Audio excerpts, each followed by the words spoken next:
Sorry about the cough. And we're back. It's been a while since I played something. I'm going to play a lot of something tonight.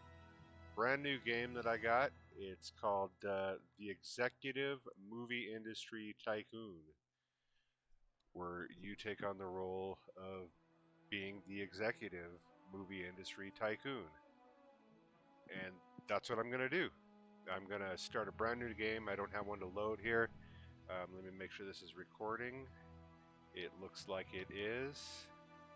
Adjust the volume on the game volume. I don't, I wanted you to hear kind of the music, but not too much. I'm very poor at my production value, so shit happens. Here we go. Start a new game. We're gonna play on the very hard. The difference is, you start off easy. You don't owe anything back, and you got 30,000. This you actually owe some money back, or 30 million. Um, this is 20 years, 8 starting theme pool. I'm going to start on the very very hard because I'm a pro and I know Hollywood. I know Hollywood shit. All right, so I'm going to hit start and we're going to start the game. Gotta make our guy. I played this a little bit. I probably got 10 or 12 hours into it already, actually. So I got a pretty good idea how the game works. Um, it's not going to be exciting. I don't know, but I enjoy these kind of games, and maybe you do too, or you wouldn't be watching this. Ape-like Productions. That's the word. And since I live, in the Denver metro area, we're going to go with the mountains here. And I am known to have a lot of facial hair issues, so we'll go like that. And we'll go J Ape-like. Actually, no, I'm going to go with my proper name, Jason Ape-like, because that is definitely my name in real life. All right, so that's it. Ape-like Productions, Jason Ape-like. It's French. That's why the capital L. Ape-like. All right, you start off in your brand new office, blah blah blah, create hits, make talent, blah blah blah. Next, you start off automatically paused, so that's a nice thing. And the first thing we want to do is we got to release a movie. So we'll go to a new movie, and we're not going to have a whole lot of themes. We got 6 of them. How about we'll start with a road trip comedy. Road trip comedy. We'll do a base budget of small. Put the rating at R. This is R-rated comedy. Apply ourselves. And now what I like to do before I name the thing is I like to see what kind of talent I get. Now I'm using a couple mods that you can get off the Discord for this game. I'm using realism mods, so these are all real people, like Ian McShane, George C. Scott, Melvin Douglas. These are all real people, and they've got their ages in here and everything like that. So I'm using the real life mod of that. I've got real life companies in here and real life awards. And you can get all of that off of the Discord for the game if you're into that stuff, and that's what I'm going to be playing as. So our first one is a road trip comedy. Ian McShane, love him. He's in that Hot Rod movie, man, as the stepfather, and has a really great comedic fight scene at the end with Andy Samberg. One of the best endings to any movie, and it's a stupid, mindless comedy. But that ending, it's the cherry on top of a very good nonsensical couple hours. It's Morton DaCosta. This guy's the guy you're going to want to go with for a lot of your early movies.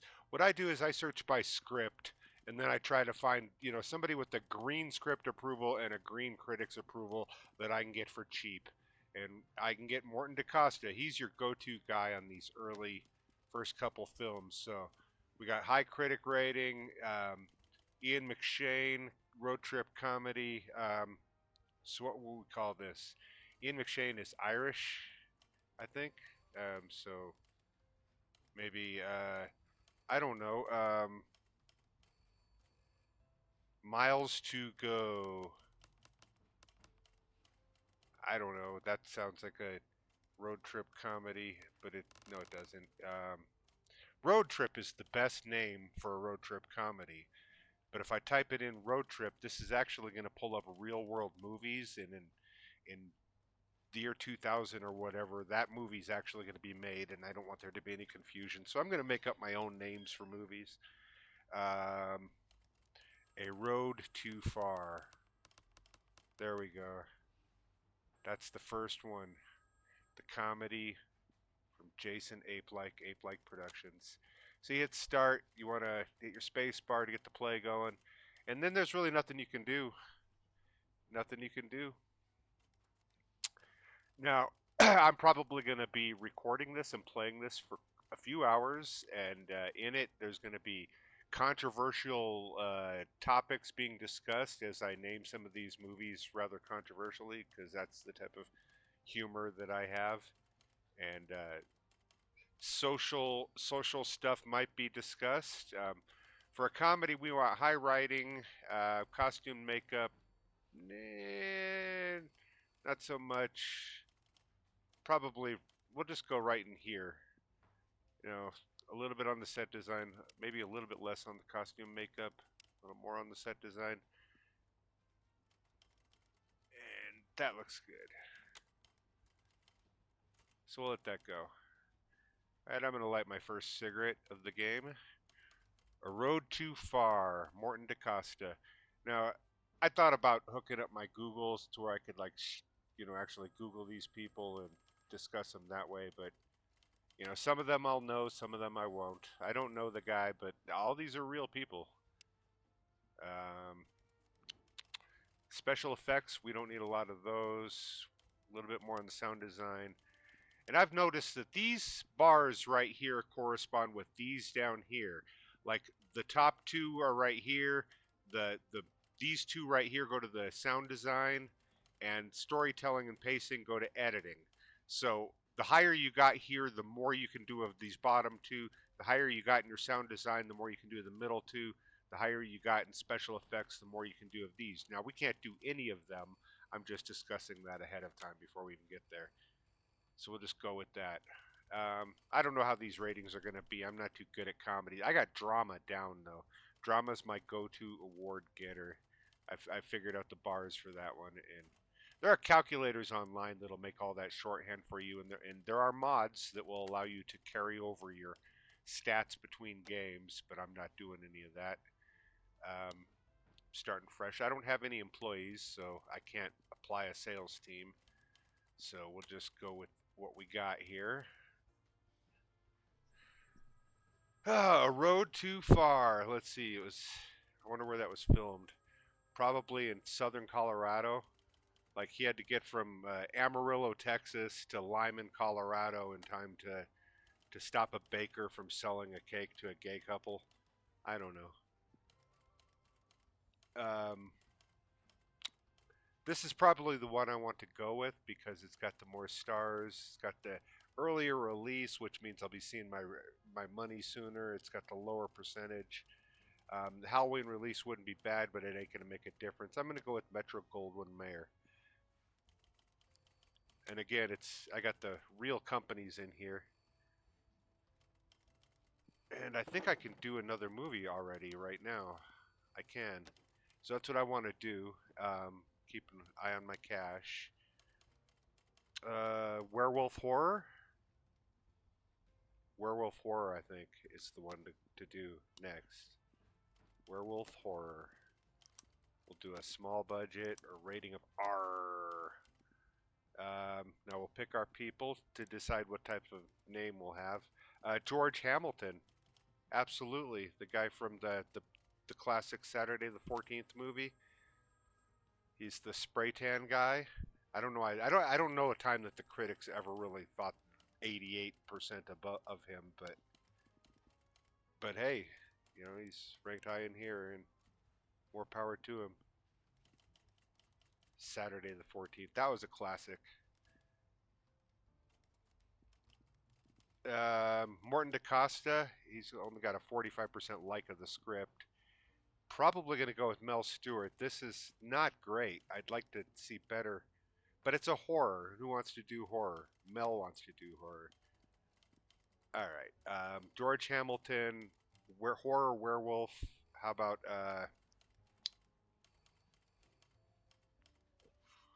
does this does this look like rabies?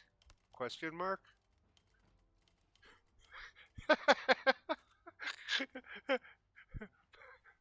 That I would see that movie. I would see that movie. George Hamilton, does this look like rabies? The horror werewolf movie. I love it. All right, we're going into pre-production on that. We still can't do any of this stuff yet. Not until we release our first movie. Ooh, our road trip got a 10 on the first review there, but everything else kind of flattened out, and our tomato meter isn't the best, isn't the worst. I know this seems like it'd be a lot, but it's not. 9 is good. 9 is what we want to look for.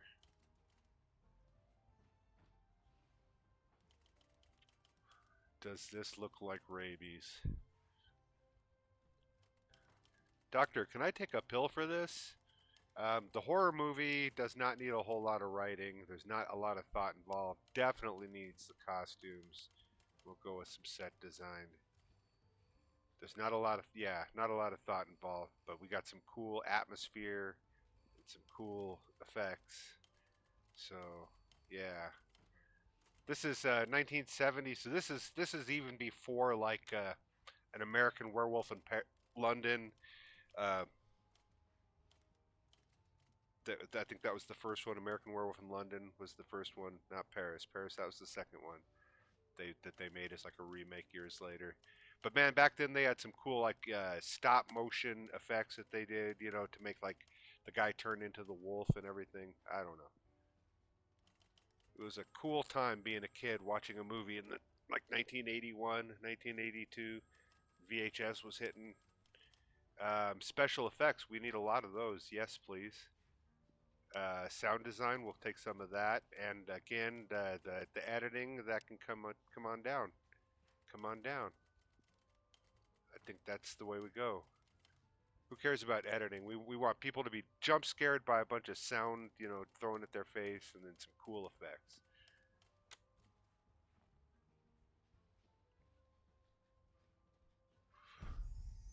All right, a road too far. It made us $704,000, which isn't too bad for a road trip comedy.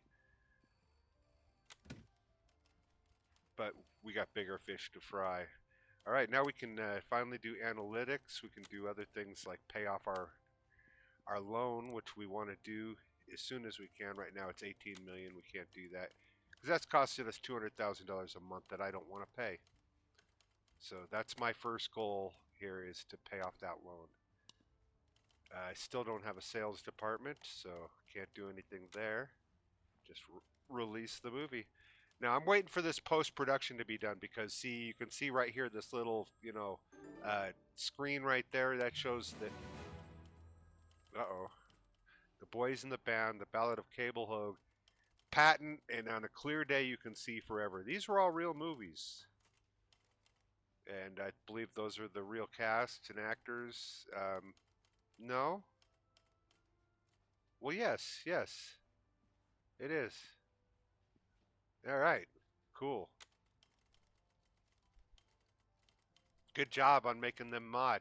I mean, when I first got this game, I was like, there's got to be a way to get all these people, to be changed because it's got some weird, funky names. But I could tell that, hey, this means Harvey Keitel, and so I looked into it, and sure enough, man, somebody already beat me to it. They made a mod that did it all, and there's like 300,000 lines of in that mod file. So good on them. That had to be some work. Now this is tricky because this guy's offering 3% better money, but this guy does, arguably 20% higher distribution. I'm going to go with Columbia Pictures. I'll go with the higher distribution, the summer release. Cost me a little bit more, but it'll make a little bit more. Yeah, that's the idea. Now we're going to analyze our first movie, The Road Too Far. Get some insight on that, and that's what we're doing. Blah blah blah. Fun little game though. It's all in the head. This game. These type of games are all about using your head and immersing yourself that way. That we don't go to award ceremonies. We don't go on set and actually film anything. You never see the film of the movie. You just you, it, these are basically very well packaged stats and numbers games. The game developer Tycoon. This game, you got to be into that kind of stat geeky side of things. All right, well, we passed that first part. Now we gotta do a new theme and a new movie. So let's do themes first. Let's get some of those. See if we can't get a good, I don't know, drama. Slasher is a good horror. Aliens is good sci-fi. Alternate reality is good sci-fi. We'll go with aliens and slashers. And we're gonna roll this one more time.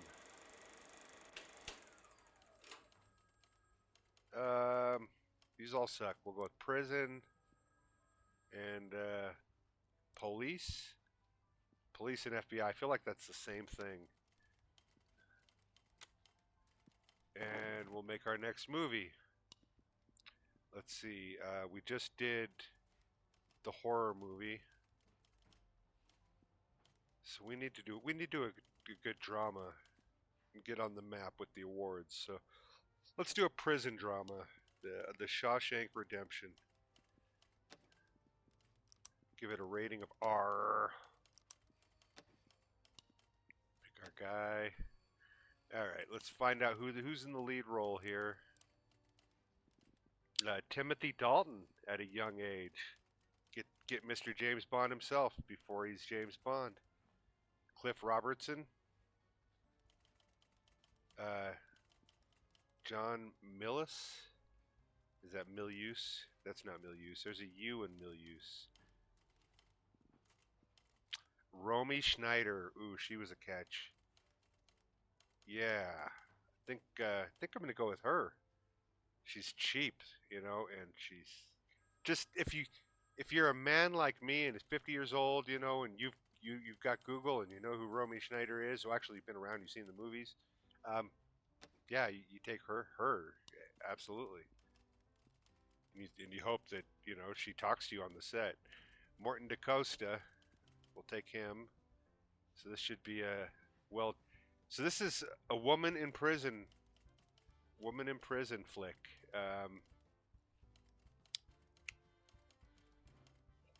How many different exploitation films? But this isn't that. This is like the serious version of that. This is I don't know. Every man's fantasy. Yeah, there we go. That's what it is. That's the prison woman in prison movie.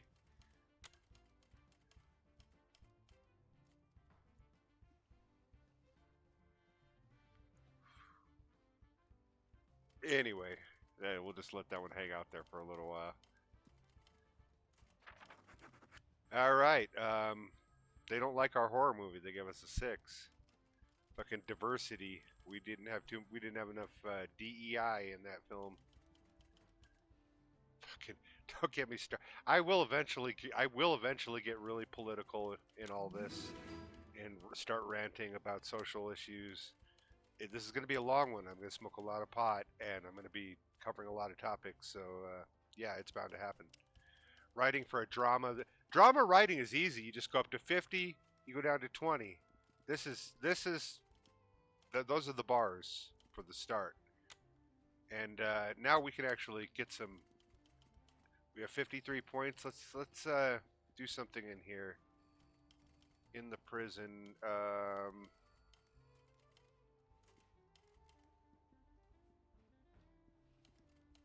We'll do character arcs.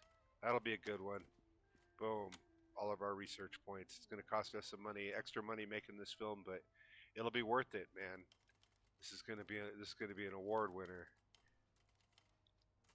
I wonder if I could have put the apostrophe in Dan's.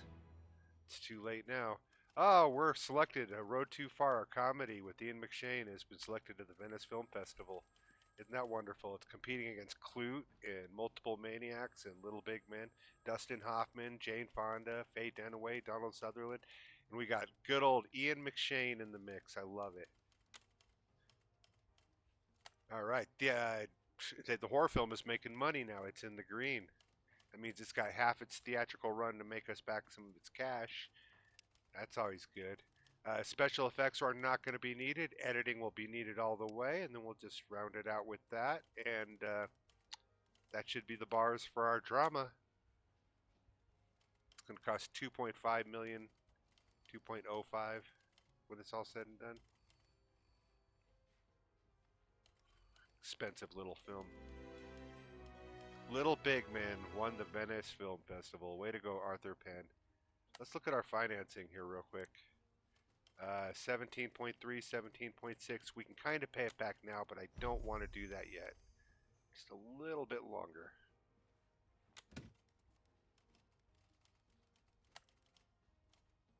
I just don't want to owe no money. Now, we have a sales team, don't we? No, we don't. I got to unlock that now. So, can't do that yet. So, we'll just go next on this guy, but we're going to do that. We're going to go research. Do I have 50 points? I do. Go to sales, unlock, boom, and now we can go down here to staffing and go to scouting, sales, word of mouth. We want to look for some candidates. We'll get 2 to 4 candidates in a little while.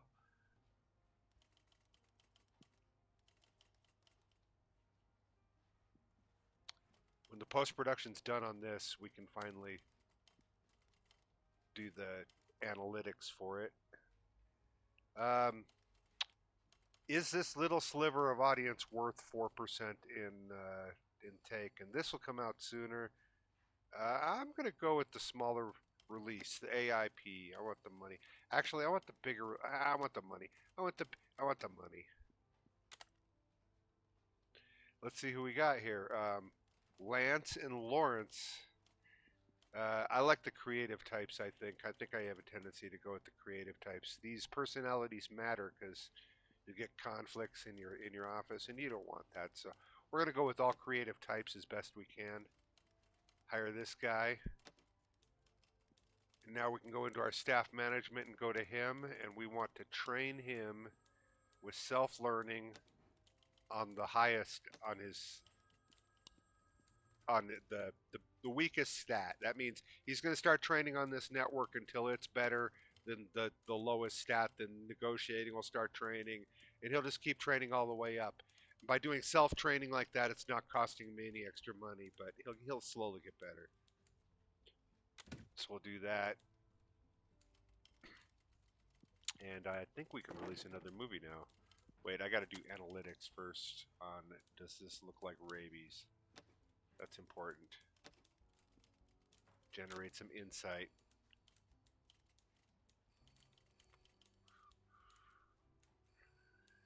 I'll lose a little bit of money while this is going on, but it's all for the greater good, so that we have knowledge about these things that we're doing. The Golden Globes, as I take a drink. The French Connection, Gene Hackman classic, George C. Scott with Patton, Walter Matthau in The New Leaf, and On a Clear Day You Can See Forever with Barbra Streisand and Barbra Streisand. How about that? She gets double billing. That's amazing. Oh, we're getting tens, tens, tens, tens, tens! The certified classic Every Man's Fantasy tens all across the board. The perfect 10 avocado meter. Can you believe that on like our 4th or 5th film we've got the perfect 10? Ah, man. I can retire now. Romney Schneider, Morton DaCosta, y'all did a wonderful job. An emotionally charged masterpiece. It'll stay with us for years. The soda meter. What's wrong with you guys? What did the critics like that you didn't? I don't get it. But hey, 10, 10, 10. Every Man's Fantasy. That's a movie everybody wanted to see. Even the women, they don't want to talk about it, but they're like, give me some of that caged heat. French Connection, William Friedkin. Way to go. That was a God. I don't remember that movie. I remember it had a good chase scene in it. I don't know. Long time ago. It was like 1971. Um, see, let's make a movie. Let's make a movie. Friendship. A family movie about friendship. We got to go there. This is the feel-good movie. After we made that hard woman in prison flick, we got to go back with the family. The feel-good in the family. Robert Duvall. We can get him. He's in the news recently, and everybody knows why. But we're not going to get into that. Oh, we'll get into it. Katharine Hepburn. Hell yeah, Catherine. I think this is spelled with an E though. I think Catharine. I don't think that's right. I think there's an E in there. I think that's misspelled. I might be wrong. Morton DaCosta. We can just keep getting by on him and his skills. He's happy to work for us for cheap, and he's got good love with the green and the green. So we'll keep going with him. Family movie with Katharine Hepburn. Um, she's the one that had that Michael J. Fox thing, right? Yeah, I think she did. So this is this is how you eat Jello. There we go. Family movie about friendship called "This Is How You Eat Jello." It's gonna be a classic. This is gonna attract Walt Disney. Disney's gonna want to be a piece of this one. We'll go next. Now we can do some research maybe if we got any points. We got 35 points. We don't have any points. So we're just going to have to go with it. We got the character arcs, I think. Did I even apply them to the last movie? I don't remember that. Look at that. It's giving me a B score. This was a 10-10-10 movie. Motherfucker. Look at that. 10.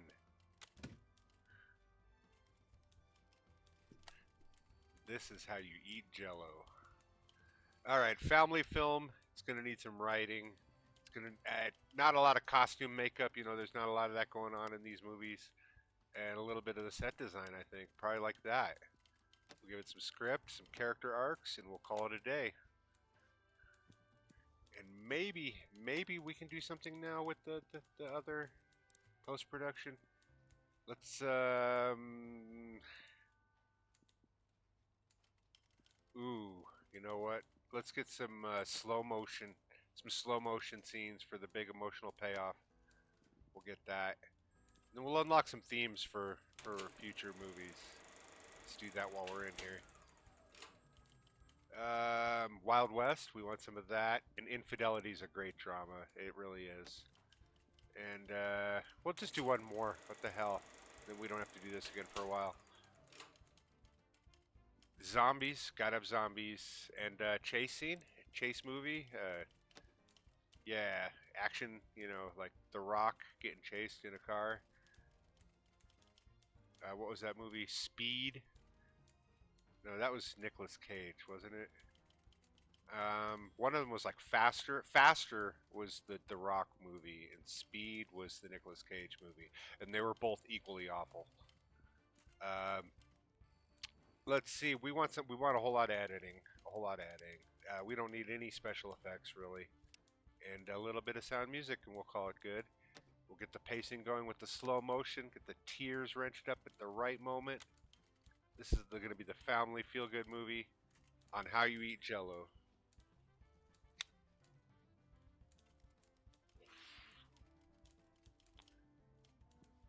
For those of you that Googled Rami Schneider and are just now coming back, welcome back. Lawrence Bell. That's our sales team guy. We only got one the guy. What are his stats looking like? See, his 7 became a 13. See, he's going up, and then his negotiating's coming up now. It was a 0 or a 10. Now it's a 12. He's learning. That dude's learning. Book smarts. All right, we're going to go into the post-production. Now, what you can kind of do here is watch this post-production. If that post-production hits before the thing right there, You can do the analytics. You can kind of get it sometimes before the. Nope, didn't get it. Paramount Pictures wants into play, and they've got green on the generalist, and they want to release a Halloween October, 50%. I think they're the ones to go with. Just it's worth it for that extra 1% to get more exposure. I think. You see, sometimes you got to pay to play. Every Man's Fantasy. We'll do a review of that.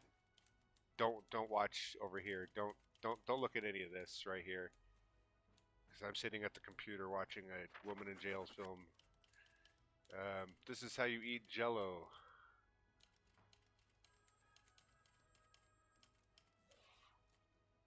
All right. I ain't got a lot to say about that. 8.2, 8.2. This is kind of shitty. The family movie. I'm not really good at those yet. I gotta learn more how to do them, I guess. Hey, that made us sound like we did something. Cleared out a quest up here. Now this is going to take a while before we get those things going. Can we pay off our finances yet? I am. I'm going to pay off our loan. Repay that so we stop paying our 200K a month. Brings our money way down, but we'll be okay. Now we got to get 40 million before we can clear this. Starting from nothing, really. Starting from a measly 4 million. But it's remember, I'm not a trust fund kid. I got my shit the right way through loans and hard work. Slasher, infidelity drama. That would be a killer right now. It really would. Let's do a chase action chase. We'll give it a rated R. So that we can have a little bit more edgy adult stuff going on in there. Find our lead role. Who's going to be the main? Cleavon Little. Hell yes. From Blazing Saddles fame. He'd be great. Richard Benjamin. You know what? I did the Hamilton earlier, talking about Saturday the 14th, but I think that was Richard Benjamin. I think Richard Benjamin was Saturday the 14th. And George Hamilton was just the spray tan guy. I think they look alike, and I think they're, yeah. I think it was Richard Benjamin that was in Saturday the 14th. Richard Crenna, we can go with him from Rambo fame. He was the lieutenant that came in and tried to tell Dennehy, hey, what's up? But Dennehy wasn't having it. And I think we're going to have to go with her. She's the cheapest one, and she's got a bunch of greens. Wendy Hiller. Never heard of her, but I'm sure she's a classic in the Hollywood world. And wait a minute. She's going to be our lead actress. Wendy Hiller. Okay. This will be interesting. Norman Lear. Didn't he do like the Mary Tyler Moore stuff? I don't know. I might be wrong on that. Stuart Rosenberg wants a lot of money, but he is loved by the critics. Here we go. This one's not too bad. Cy Enfield. Cy Enfield, I think you're going to be the guy. We can go with Sidney Pollack. Everybody's heard of him. George Lucas is down here. He wants in on the action. He's got an 86 and a 60. Ooh, that could be his first chase movie back in 1972. I'm tempted to go with George Lucas just to say I worked with him. But no, I'm going to go with Cy Enfield. This is all about the Benjamins, all about the money. His stats were a little better. Cost a little bit more, but it's worth it because George Lucas is a 72. I don't think he's even done THX yet. He's barely out of film school. Let him think about Chewbacca a little bit, and then we'll get back to him later. So let's do this movie. A chase movie with Wendy Hiller. I'm tempted to Google, but I don't want to make you wait to see what she's been in and what she looks like. But anyway, this is a 60-year-old woman leading a chase action film. So Granny.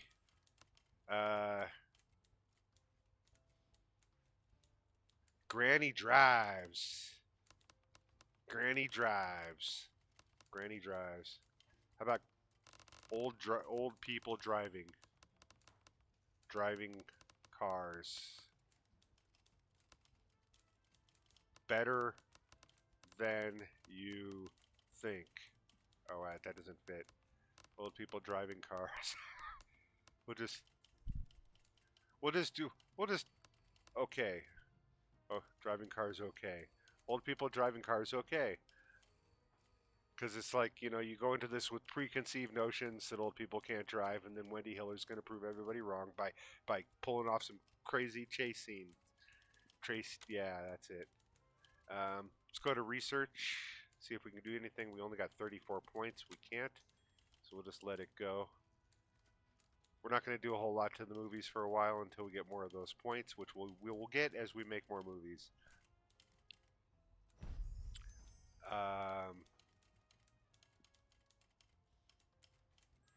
740,000 from This Hates Jello, or 764, or whatever. This is how you eat Jello. Anyway, I forgot that movie. That was what was that? The family drama. I don't remember what that one was all about. It's a very forgettable movie. Didn't get a whole lot of high ratings. Not like that Every Man's Fantasy, which nobody will ever forget. Old people driving cars okay. This is an action. We don't need a lot of writing. It's action. Costume, makeup, a little bit. But mostly we want set design, I think. So we'll go 50, yeah, like that. Can't do the character arcs because, see, I need to have 30 points in writing to do that. So there's nothing else we can do except to call it a day.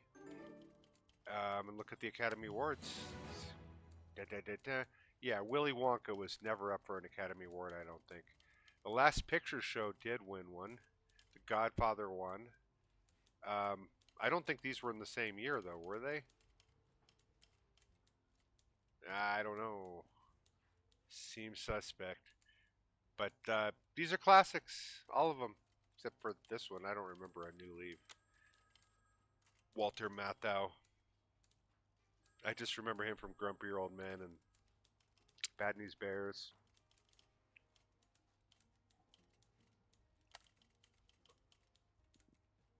All right, action movie. We want special effects. We want sound design. We could care less about editing. We want to give it a little bit of pacing though with a slow motion. We can. We'll have one slow motion car wreck. Too bad I couldn't get the vehicle stunts in there, but we'll do that with a future movie. This is 1973 technology. You know, the Oscars. Who won? The Godfather, of course. 1973, my birth year. In fact, in another 4 months, I'll be born. How's that for serendipity? Let's see. We got third-party distribution. Get our sales teams going. Lawrence Bell.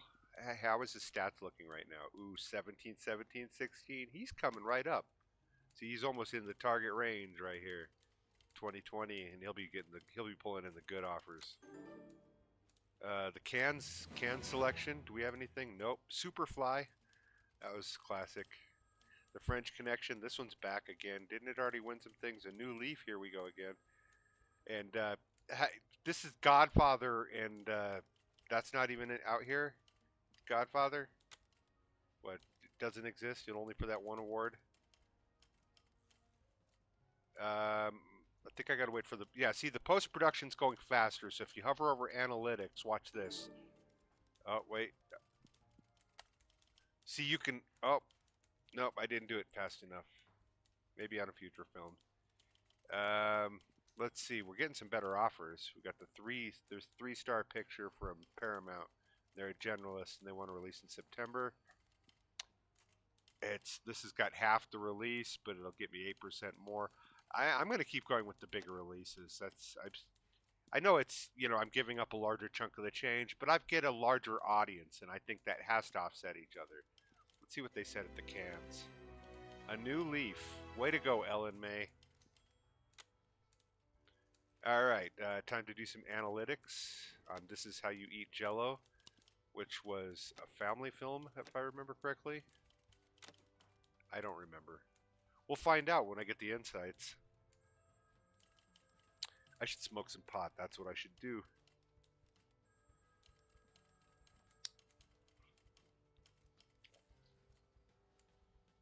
Oh yeah! Celebrate the month of my birth here coming up.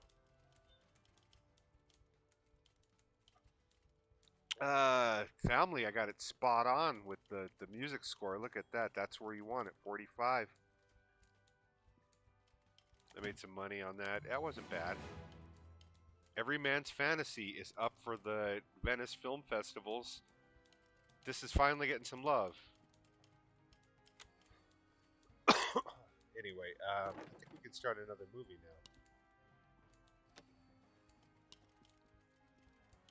now. Old people driving cars, okay. That was an action movie, wasn't it? It was an action. And I'm just going by the assumption that it's not good to release the same movies too much or in succession, to try to mix these up. And also, I want to take advantage of each one of these new themes as much as I can. But I don't think it's a good idea to keep releasing like action after action after action. In these type of games, they reward diversity. They hinder specialization, at least to a certain extent. You can kind of specialize, but you got to do it within reason. You got to mix things in. We'll go with aliens, and we'll go with sci-fi. I haven't done that one. Alien sci-fi. I could also want aliens thriller. That might not be a bad idea too. Thriller or sci-fi. So do we want 20? Do we want aliens or do we want 2000: A Space Odyssey? I'm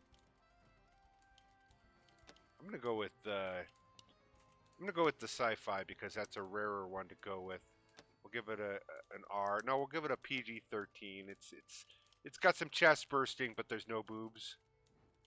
So you can show a creature bursting out of a chest, but don't show any boobs. And I think they limit the F word to like 7 usages. That's yeah. Let's see. Lindsay Anderson is looking good, but they want 1% of the cut.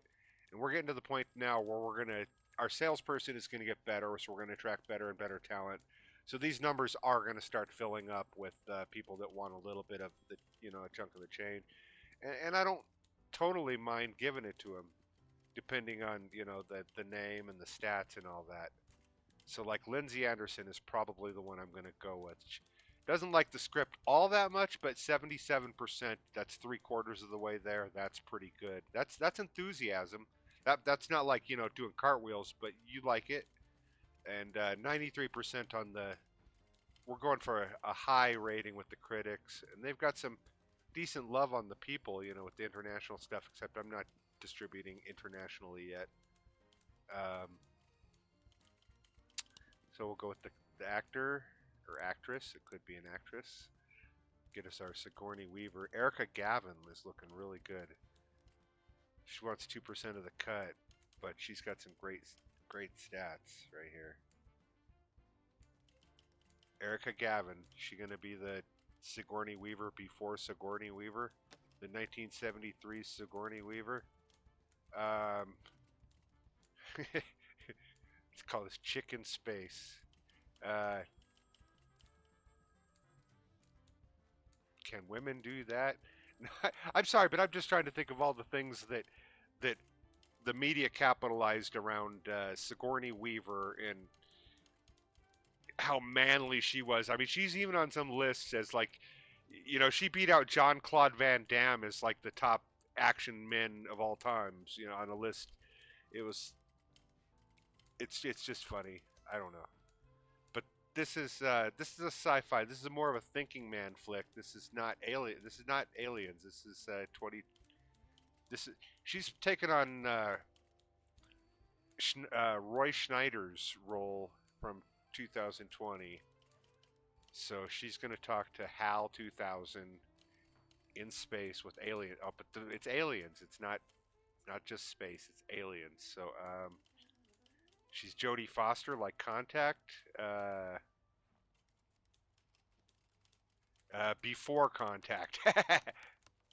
Because Contact with Jodie Foster. This is before that. This is 1973. It's obviously realistically, chronologically ahead of its time, but it's also figuratively. So we'll say that deep down that this script is inspired by Isaac Asimov, and I think he's the one that inspired the movie Contact. Not was it as Car- Carl Sagan? No, I don't know. I don't know. Some of this shit's gonna be wrong, especially the more I smoke. These are good numbers. This is reasonably good numbers for an action flick. Hell yeah, Wendy Hiller doing it, pulling in the numbers. That should make some money too, I think. Old people driving cars, okay. The go-between, okay. You go between. All right, sci-fi. We want a little bit of writing, some pretty good writing, but this one's tough because you want it all, man. You want some good dork faces and some good writing. I don't know. We'll go with character arcs at a 30%, and we'll see what happens. This might be off. Sci-fi I'm not very good at. I don't know the numbers yet. Haven't had much success like I have with drama. But we got to throw it in there. Get into the mix. Give them nerds something to look at. Especially when I go to home video, which is coming up here in a little bit. Special effects, yes, please. Sound design, kinda, and we'll go with yeah. I wish I could do better. We'll give it a slow motion scene, and it's not going to be that great, but it'll be passable. I'm getting up the research points though, so I'll be able to start doing better movies.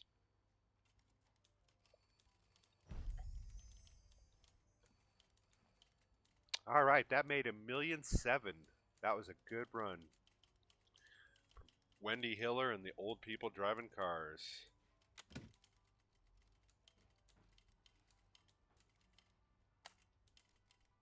Before Contact. That was kind of dumb. Now that I think about it, I could have done better. Alien sci-fi movie. Could have called it like Probe. Yeah. We'll be probing.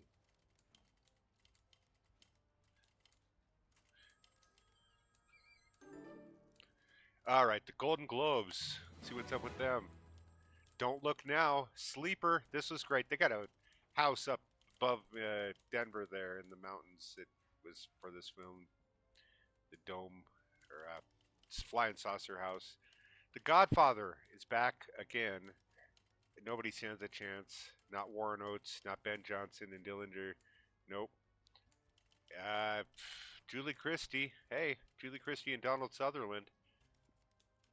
This this is like Hollywood royalty right here. All these names: Francis Ford Coppola, John Milius, Woody Allen. Woody Allen diddling Diane Keaton in Sleeper. That was a pretty good movie, though. It really was. Okay, now watch. If you can do this right, analytics, boom. See, now I can do this movie before that one's popped up, and there now it pops up. Let's check out the Golden Globe winner, a Sleeper, Woody diddling Diane Keaton. Um, let's see. Ooh, 20th Century Fox has jumped into the mix with the 46% and the 4 stars. I think we're gonna have to go with that. I mean, seriously. Although this has got the Generalist and the Memorial Day and Paramount Pictures isn't a horrible one. But 20th Century Fox, it's a bigger company. I'm gonna go with the bigger company. But what do we got over here? Now nobody. Columbia Pictures. Forget about them.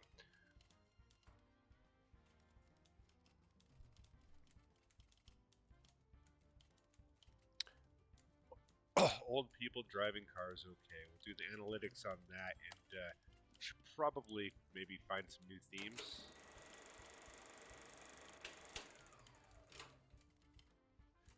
Doctor will be a good one. Wedding will be a good one. So would family relationships. Steampunk, I never know what to do with that because what is a steampunk movie? Like Brazil? Does that count? Terry Gilliam? Hey, we got a 10 in there. We got a 10 in there in that sci-fi film. So New York really loved it. Diversity, they came through with the 9.5. It's not bad. It's got the circle around it, so you know it's good. And when this is done, we'll start another film. Okay, old people driving in cars, okay. Look at that. We nailed it with the action. The set design, we got it right where it wants to be. Boom. Alright, time to make another movie. Let's see. Infidelity drama. I think it's getting to be near time for that. But we also got to make a Wild West adventure. We'll get it at PG-13. It's a little bit more family friendly. Give it to production team. Find us an actor or actress. Candice Bergen. I recognize that name. Rock Hudson. That's a name. Doris Day, Eva Marie Saint. These are all names. Don Murray, Robert Morris. Never heard of Will Greer, but he's really the one that they want. 72 years old, Wild West. You know what? He could be like the Clint Eastwood, Unforgiven. The dude that just fucking, he's so old, but you can't believe the amount of violence he's got in him. All right, I'm gonna do that. Will Greer. I'm gonna give him 3.5% of the take just to be gritty. Ooh, Michael Crichton could have Jurassic Park himself doing this movie.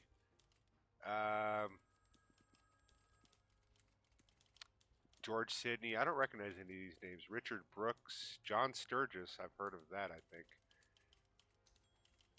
But I don't think it's the one that I think it is. John Waters all the way down here with the 56%. Okay, we're gonna pay. George Sidney, I think. We're gonna go cheap. Sorry, Michael Crichton, but we're gonna go with this guy. He's older and he knows westerns more. Adventure in the Wild West with Will Greer.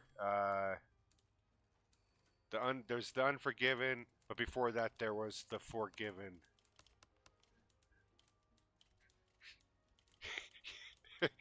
it's generic, I know. Yeah, we're gonna go with it. Forgiven.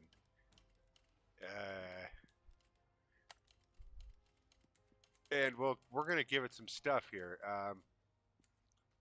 Let's see. This is gonna be a what? An adventure. So there's gonna be a little bit more writing and a little bit more location, I think. Let's give it some location. Go on location. We're gonna go big or stay home with on location. We'll give it some post production. Adventure. Could have parkour. Or people jumping off walls. Wire work. Flying in. We're gonna give it some sound. Some Foley artist. Ambient sound. Yeah. That'll be enough. Just to make it sound real good. It's like you go to this movie, but how did it sound? Ridiculous. We want a little bit of writing, I think. A little bit of makeup, a little bit of set design. We want it all, really. Can I fit this in? Nope. Location needs to be 40, so let's go down on the writing and up with the location so we can fit this in. I'm gonna pay big. 1.3 million is how much this is gonna cost to shoot on location. I hope you guys are worth it. And script, we'll give it some character arcs. We're gonna really fucking pay. We're gonna put money into this. Forgiven. This is an expensive production. 2.7 million already. Haven't even got to post production. 1.4 on the before contact. So we made some pretty good money on that. It's not bad. It's not bad. We don't owe any loans. Remember that. So our cash up here is our cash. Adventure. We want some a little bit of special effects. I think it's pretty good sound, editing, something like that. I don't know. Fuck, I don't know. We'll just go in all in the middle. I need to study this one more, figure it out, get under its skin. Give it some sound though. We'll give it some slow motion. It's got a slow motion scene. Everything's got a slow motion scene. This whole video is one long slow motion scene. So I'll cigarette to that, and that'll be that. August 1974. I was 1 year old, right about here when that thing gets to like the third bar. That's about where I was. 1 year old. Sales team. Lawrence Bell. We'll throw him out there. Oh, look at that. He's all green on everything now because he's learned. He's learned. See, he's put in the learning, and now he's learned. All right. So he's gonna get us the best possible deal we can get for our flick. And again, I'm gonna try to beat the post production by hitting analytics before that search for distributor hits.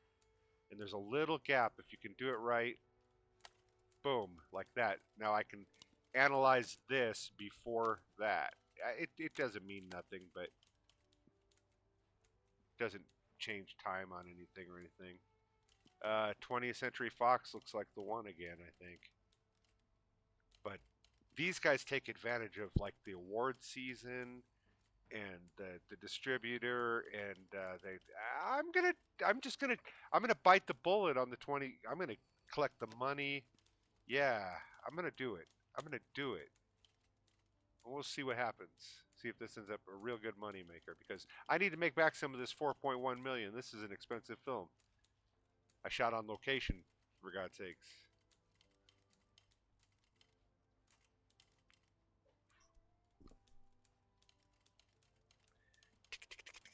With the little typewriters. I don't know if you can hear that. I got the volume on there, but it's not very high. It looks like the sci-fi was way off. That needs to come down a bunch. On the effects there, they just don't care about them effects like I think they did. Yeah. So we're ready to release another film, I think. Doobie doobie doo. So what genres do we have left? What have not we? Biography, fantasy, thriller, romance, mystery. We got that romance in the bucket. The wedding. We'll go with the romance wedding. The wedding romance. This is the chick flick. We got to throw that in there. We got a little something for everyone. We'll give it a good PG-13. There's a little bit of edgy. You know, we show a little skin in our sex scene, but not enough that the kids can't, totally be uncomfortable for and not want to watch. Why are you taking kids to a romance about weddings? George Sidney. David Swift. Ken Anakin. We're definitely going to go with one of these top two right here. Probably the top one, because, I mean, he's a little more popular. He has a little bit better audience. Although Ken Anakin has a much better audience, but then I'm going to be paying for it with the percentages. I'm going to go with David Swift. When in doubt, go with the dude that's free, really. He's not free. He doesn't cost me any percentage points. Like Harvey Presnell and Timothy Dalton. I know Timothy Dalton. I know that name. That's he was in what, Hot Fuzz? He played the constable. I think he was also James Bond for 2 James Bond films. Jessica Walter. She's got some high rating. I like the name. I like the Jessica. It's a wedding movie, a chick flick. We need a chick to lead it off. We'll go with her.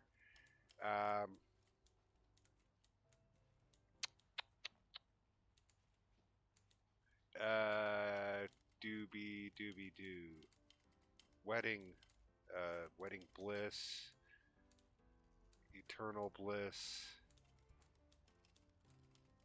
Um, Cold Feet. Cold Feet Slippers. There we go. There we go. It's these magic slippers that her grandma has that helps get rid of cold feet before marriage. She tries them on, but the cold feet don't go away. So she thinks grandma's a kook, and they put grandma into a home, and it becomes that movie. Hey, Forgiven. Got a couple tens. Breathtaking journey that leaves you in awe of the world. Awe, I say.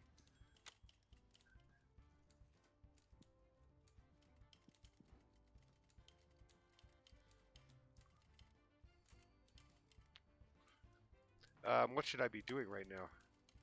Oh, I'm making a film. I'm making Cold Feet Slippers, the wedding film of the decade.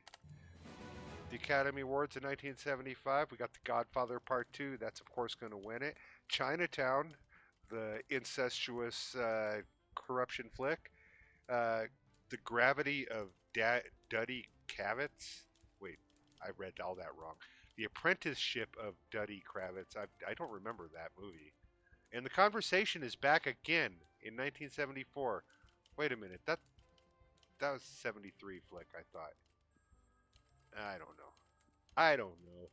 I was 1 years old. You expect me to remember that shit? A romance. It needs a little bit of writing, a little bit of costume makeup, and a little bit less on the set design, I think. I'm guessing. I'm guessing. We'll go with character arcs and just call it a day. I don't know what I'm doing with romance either. In real life or this game.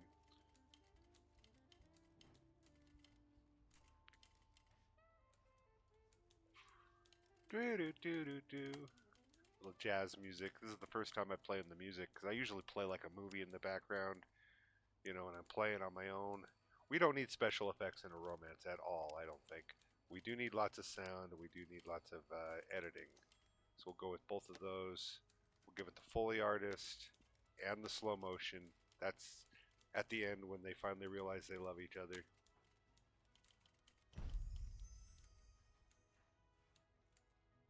All right, $3.1 million. That was a winner right there. That's our big money maker so far, I think. The Unforgiven. We can check it out. Hold on. Go back and look. Wait, no, this just shows our box office. That does not show our profit.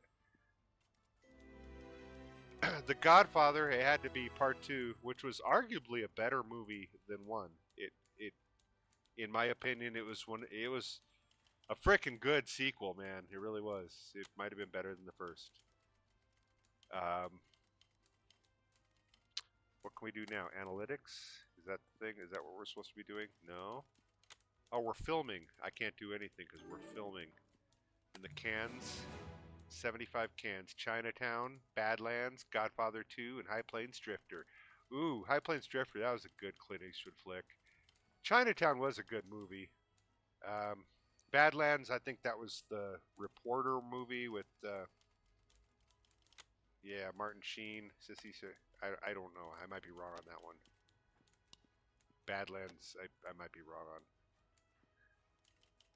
We get our Lawrence Bell going, and let's see if we can do the analytics before it asks us to choose a distributor. See, that post-production goes just a little bit faster. Chinatown, Roman Polanski.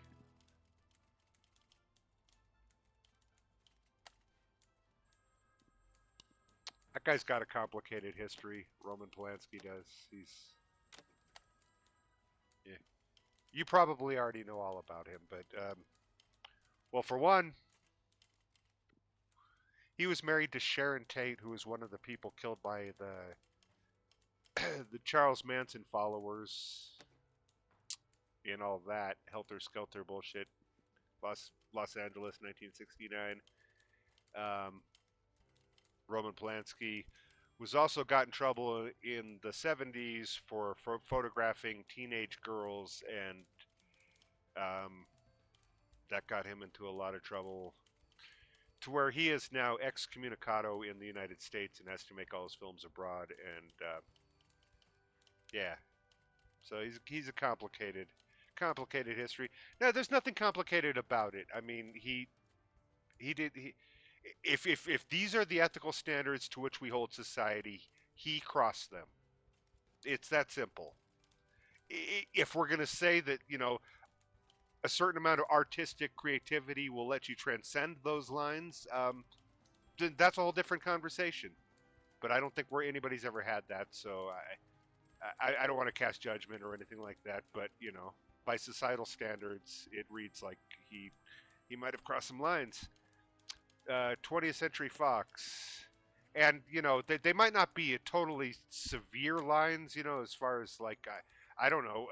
There was a certain amount of complicity there in the story and whatever, and the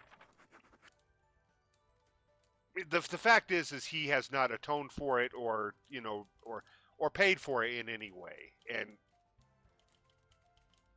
that I'm all for him still having a career and stuff, but I also think that there should be some kind of retribution for that. That you can't just like, oh, I don't like your laws, I'll go live someplace else. After you've already broken those laws, I don't know.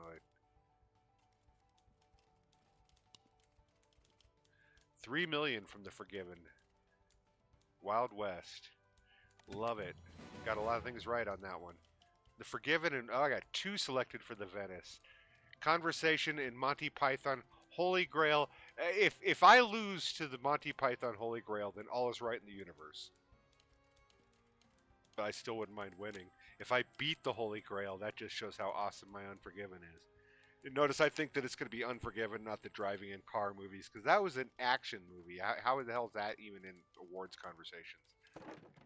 Um, I guess it's time to make another movie, isn't it? Is it time? Do we have a free? We do. Now, what genres are we missing? Musical, crime, biography, fantasy, mystery, thriller. So,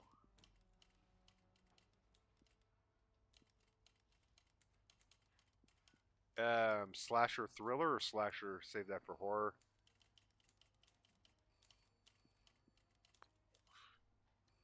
Doctor thriller, police thriller. This is I don't know. What was the movie where I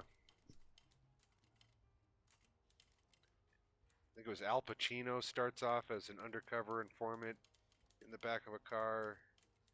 God, what was that movie? I don't know. Alan J. Pakula, I've heard of him. He made some good movies. Gordon Parks Jr.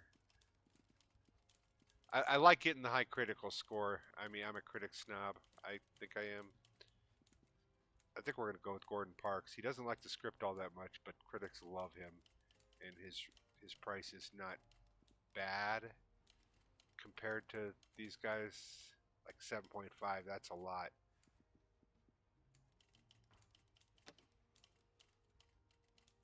Critics like him, so there's that. This is a cop film, police action or a police thriller. Carl Lee, Chris Christopherson, Mr. Convoy himself, Sylvester Stallone. Dude, we could get Stallone before he's Stallone. Um, Katharine Hepburn or Audrey Hepburn or both of them. God, that would be awesome. Hey, Katharine Hepburn as a cop. That'd be something, wouldn't it? All these people want the role. Look at all that. Look at all these people in the green, man. They all want the Roy. Roy Schneider. There we go. Mr. 2020 himself.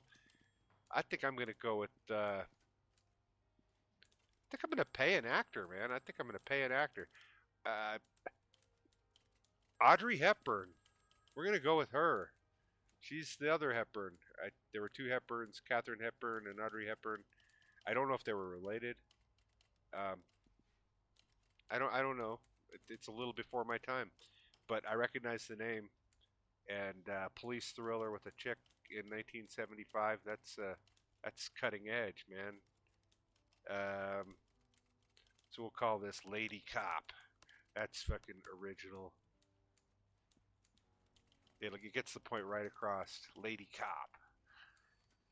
Dun dun dun. Lady Cop. The conversation. Way to go, Francis Ford. All right, let's see if we can do something here. Oh, we got a lot of points. A lot of points. A lot of points. So let's start actually branching out into some stuff. This is going to be, what was it? Thriller. So there'll probably be a little bit more. Let's do some world building and some outdoor builds. And we'll get some post-production going. Fight choreography. Yeah, we need some of that. So we'll get some scrapping. And I don't necessarily want flashbacks. What cop film doesn't have flashbacks? There we go. We picked some good stuff there.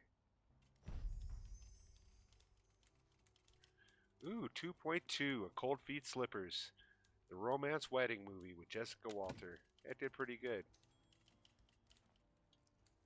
Not like Lady Cop. Lady Cop is going to take the world by storm. Thriller with the writing, I don't know, a little bit more writing, a little less costume, I think, and a little bit more location. Can we do outdoor builds and character arcs? Or do I want to do world building? World building. World building, yes.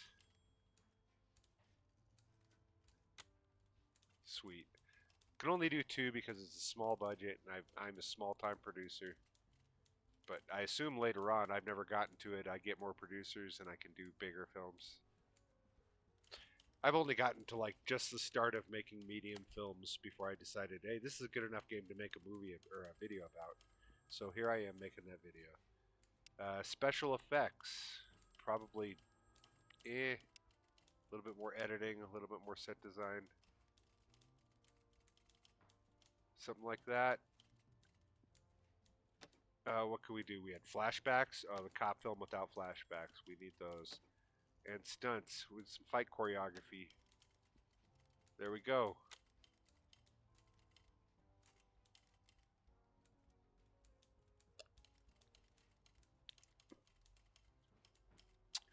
I think I need to smoke some pot, said Sam I Am. The Golden Globes for 76. Monty Python and the Holy Grail is back again. Serpico! That's the movie I was trying to think of with Al Pacino. The cop flick. Just a minute ago, I was like, what was that fucking movie where he starts off in the back of the car and he's the undercover? Yeah, going in. Yeah, he's testifying against his fellow cops and shit. That's Lady Cop. This is my answer to Serpico. Classic film. Sidney Lumet was a genius, man. Everything he touched was gold. The Network from 1978 is one of my all-time favorite films. Anyway, Godfather, Holy Grail, Serpico, that's entertainment. This one can get lopped off the list, but it's probably going to win. The other 3 are classics. Lawrence Bell again. Okay, we'll smoke some pot while the post-production goes on. And the Golden Globe winner is The Godfather Part 2, of course. Of course. Fucking Francis Ford, blessed him. Bless his heart. I say bless his heart because if you've seen Metropolis, bless his heart. That's a fucking movie. Alright. That's going. And 20th Century Fox still looks like the best. And they've got it going at the good timing with the special events in the summer, and it's only 2% more. These guys are generalists, but yeah, I'm going to go with the 20th Century Fox. Booyah! Tuco Salamanca in the house. Booyah!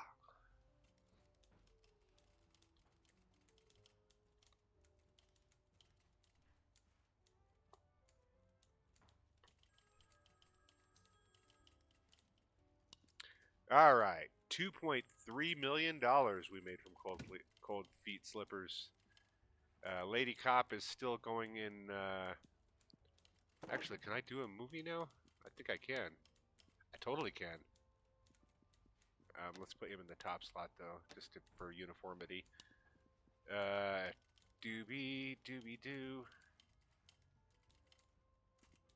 Um, you know what? We have to start reusing some of these. I think we got biography, fantasy, musical, and mystery.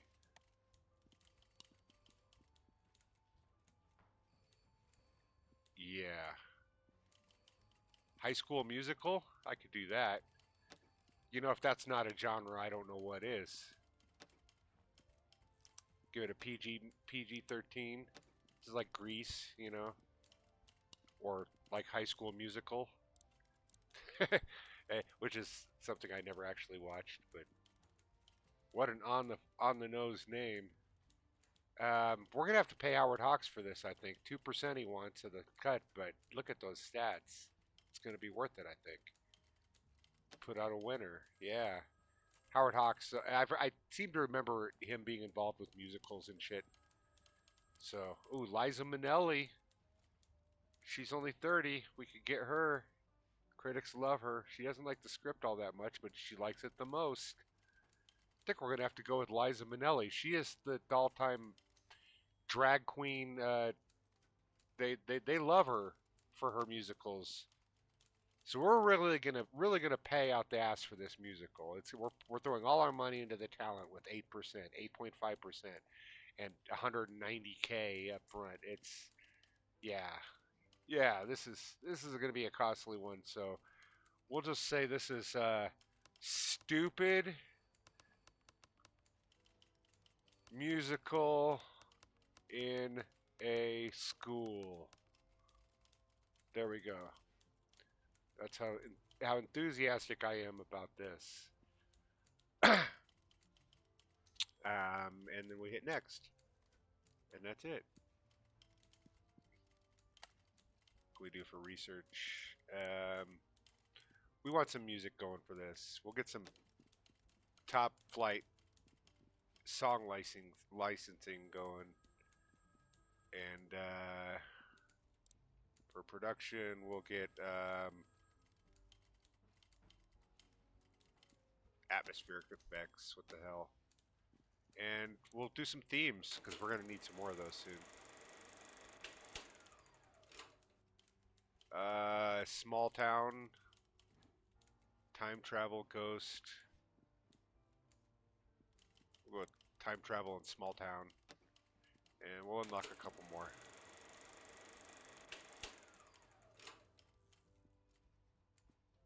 A breakup is a good drama.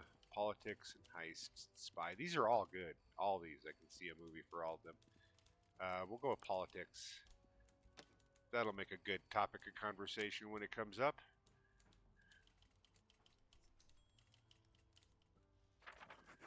All right, our thriller, Lady Cop, pulling in the numbers, 8.7 on the avocado.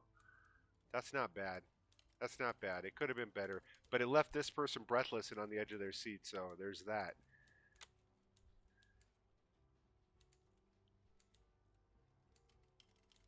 All right. Musical in high school. It doesn't need a whole lot of writing, I don't think. These things are pretty vapid and brain dead. But it needs a whole lot of this stuff and a whole lot of that stuff. I'm pretty sure. I bet it does. We'll give it some. I guess we can. I'm not going to give you outdoor builds. That's a 1.3 million dollars. I'm not doing that for no stupid fucking movie. Atmosphere and can't do world building. We can't do any writing really. Um, we'll just do outdoor builds. You're lucky you're getting that. That's us building the stadium or the high school.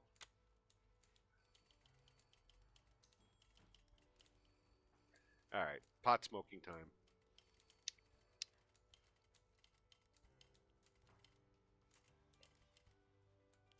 Lady Cop is already in the green. Look at that. Through 2.3 million and still got a run to go. This one's making money. They love them, the female Serpico. Special effects, we don't need any of those. We need all the sound music. put the rest on there. Go to sound recording. We want song licensing and flashbacks. We'll go just all sound, man. This is just going to sound really good. It's a musical. It should sound good.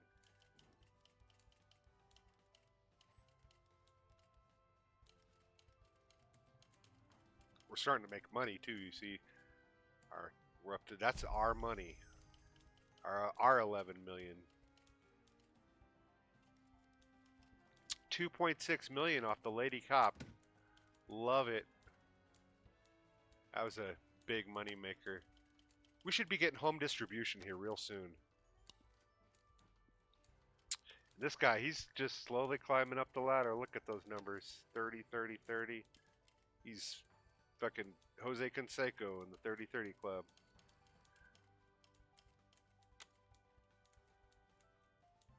That's a thing.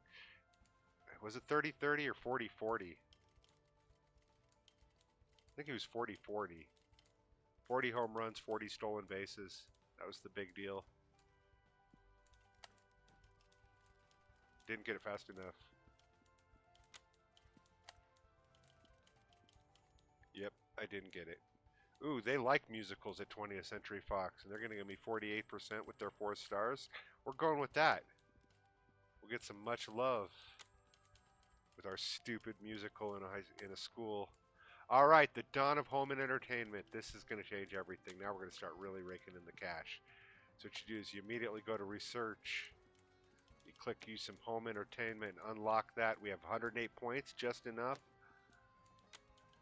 And now we want to get our guy to go look for some ancillaries, whatever. He's busy, so I guess he's got to wait till the movie's done.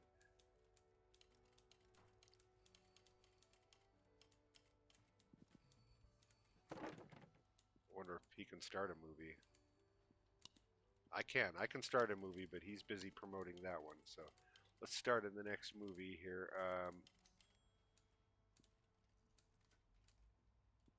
Zombie flick. We got to have one of those eventually.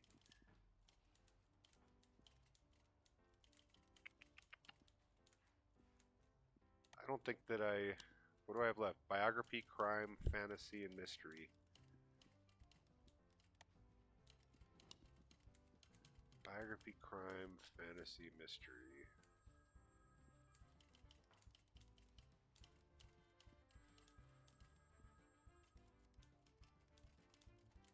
Do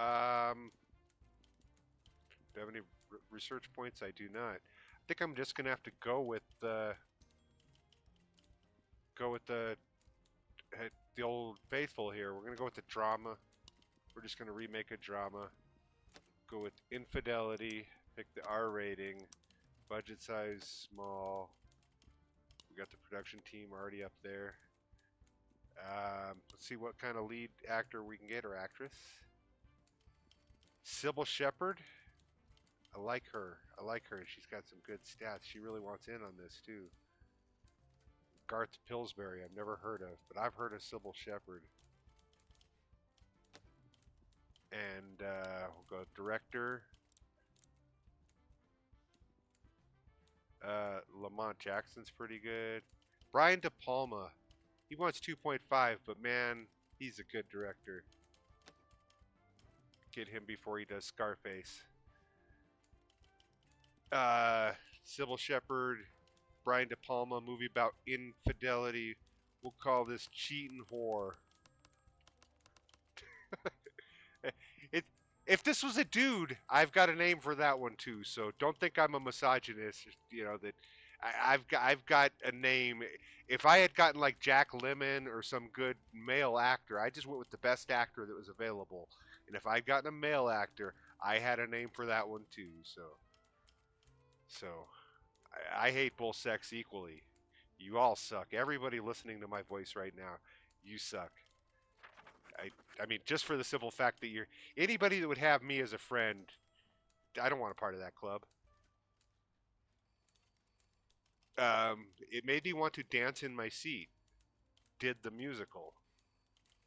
Weird. Okay. 8.7, 8.9. This will make some money, I think. It'd been better if it had been at Disney, but, you know, hey. Carrie, Jaws, The Bad News Bears, and The Man Who Would Be King. That's a lineup. My money's on Jaws. I'm going to go with Jaws. I'm going to go with Jaws. Brian De Palma did Carrie as well there, it looks like. All right, we want some low set design. Wait a minute. Writing, we want the high writing. We'll do that.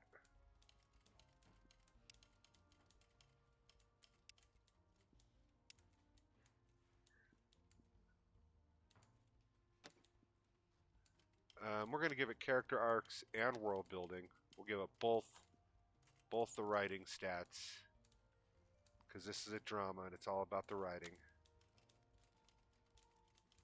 At the start of the video, I said 50, 20, 30 was the stats to go, but apparently I'm wrong because right there it was telling me that the last one was at least 25 or lower, not 30. Bad News Bears. Can't believe that beat out whatever that is. The other movie that was on there. Yeah. Special effects, we don't need any of those. Need a whole lot of editing. And a whole lot of sound. Slow motion, flashbacks, Foley. Go with any of this, really. I think we'll get some sound with the Foley artist and flashbacks. Yeah, flashbacks. What drama is, complete without flashbacks? Cheatin' whore. From the misogynist minds that brought you Lady in a Cage. Wait, no, what was that? Every Man's Fantasy. The 10.10 rated movie that everybody in America loved, but all the left wing hated. 2.6.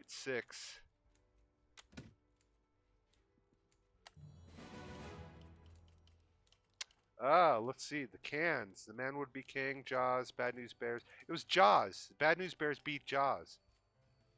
I find that hard to believe. One Flew Over the Cuckoo's Nest. This is a fucking awards classic that should win this. It should win this.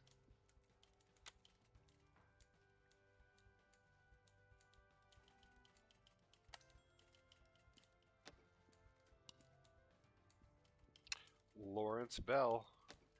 He's our guy. If he can't sell it, nobody die. I don't know.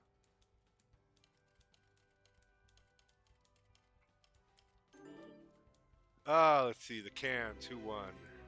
The Man Who Would Be King. Well, he is now. He's king. You don't have to be would be about it. He is. He just won. He is king. That's how we do it in America. You win something, you're fucking king.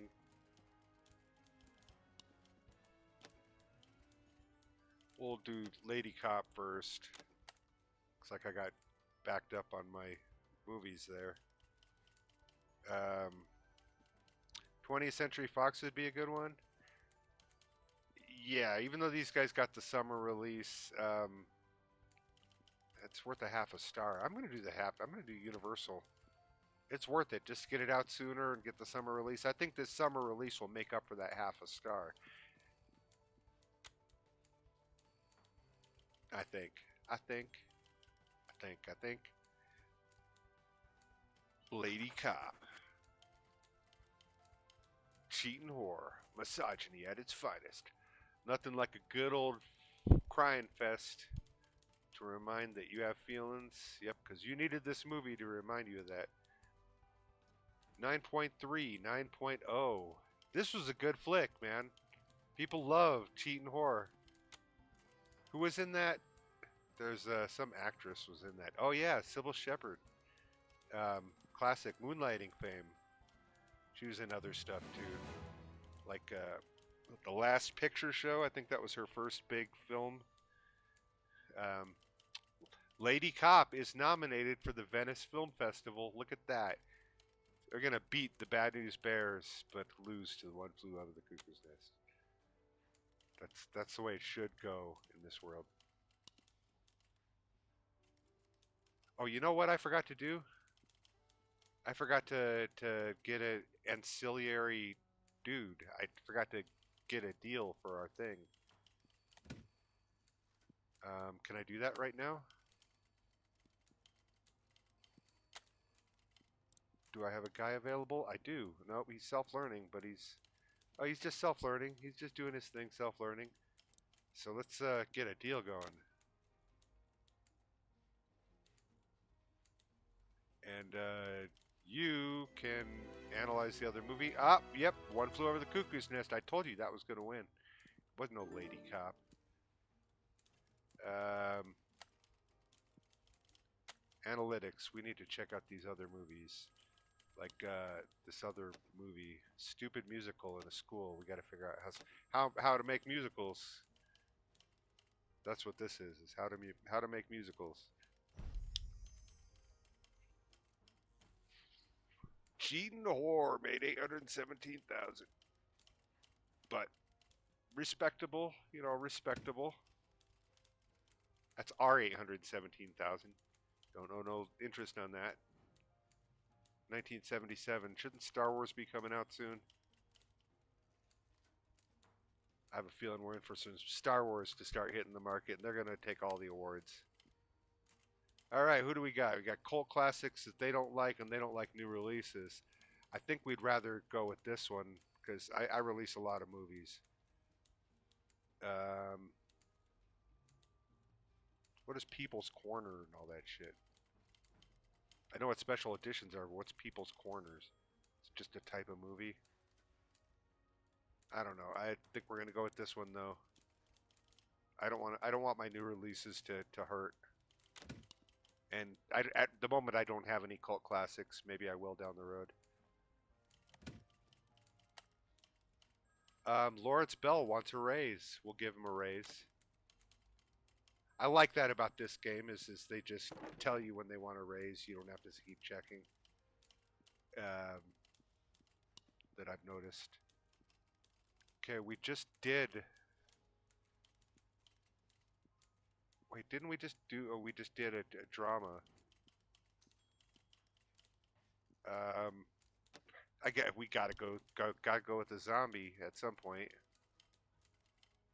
We should make it a zombie biography. Yes, about the world's first zombie. Zombie mystery? The zombie whodunit? No, we'll go with zombie horror. I know that we're not getting a bonus because of the new thing, but oh well. We'll do our best to make a good horror that people can be proud of. Maybe we'll get George Romero. Who knows? It's happened. Nope, no George Romero. Just Mustafa Akkad. He really wants to make this film. Nobody else does though. Look at these costs. Critics don't like him. This guy's probably the guy right here. Doesn't have a name. He's the cheapest. The critics love him. We want a good critically acclaimed zombie flick. Of course we do. So who do we want to play the zombie killer? Lawrence Hilton Jacobs looks like the guy, doesn't he? Not too huge on the script, but he's got lots of love in the critic department. We like that. We like our critics around here at Ape Like Productions. All right. We need a name for our zombie film,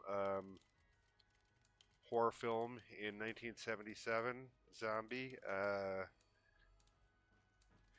These zombies are still slow.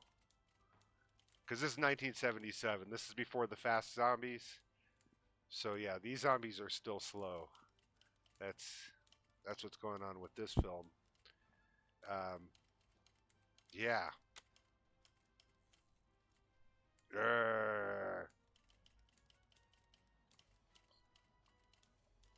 This is going to be a classic.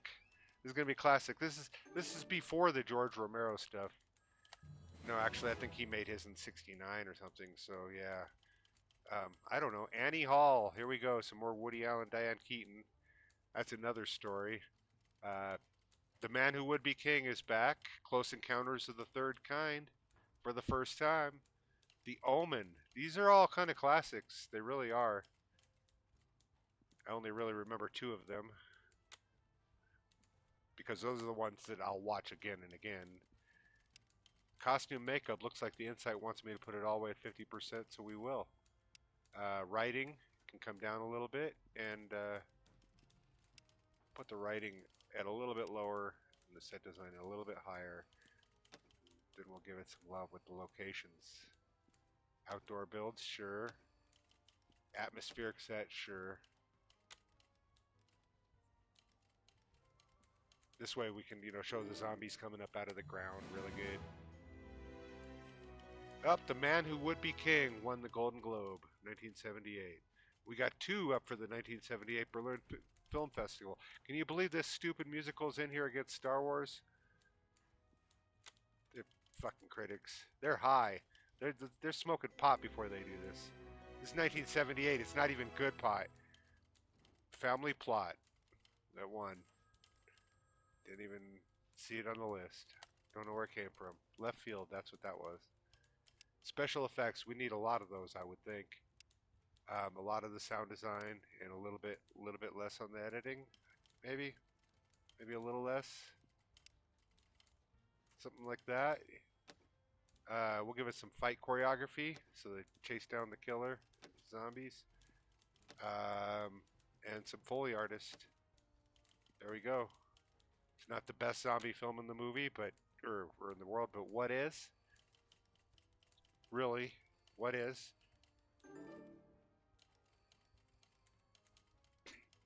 I have not. I mean, Shaun of the Dead might be the best zombie film that I've seen, and it's good not because of zombies. It's except the way they twist it. They use the comedy around zombies. It's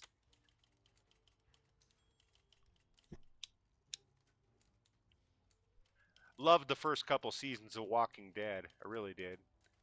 Loved it. Back when Frank Darabont was doing his thing. But yeah, that show kind of lost all of its. It just became Zombie Kill of the Week after he left the show. Not worth it. September 78 can get me this guy with the 47%, but this will get me 4 stars same month. This guy will generalize. Why is this one gold? Why is this one gold? What does that mean? What does that mean? What does that? Oh, is it the 30% because I get such a low distribution fee that I could release that and really make money? I think I'm gonna do that. I think I could do that. It's a horror film. Just do the low release and collect all that money. Look at that. That's why it's doing that, because it's the distribution fee is so low. That's like a special deal that my salesman found. I wonder if I should do that. Is it worth the 4 stars? I'm going to do it. I'm going to try it out and see what kind of money this makes. We'll just try it out. What's the harm? And he's doing the analytics.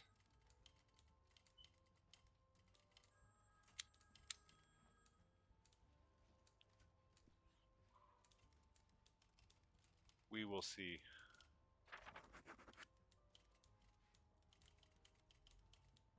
Okay, those are the ratings, and these have nothing to do with that last decision that I made. This is just, the movie was going to be this good regardless of what distributor I picked. But now we'll find out if it actually makes money. Cheat and Horror made 1.3. Sweet. Yeah, see, it's already in the green. Look at that. This early, and it's got all this theatrical run to make me back cash. That's going to be all my cash, too.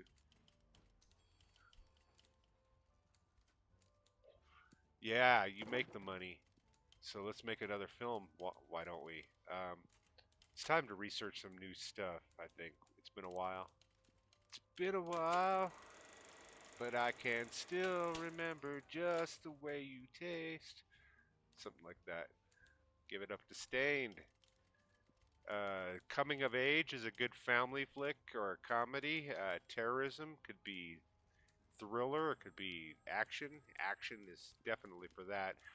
Biography is good for like artist. In fact, I'm gonna take artist in coming of age. Do weird ones. We'll do this one more time. See what we get. Big money, no whammies.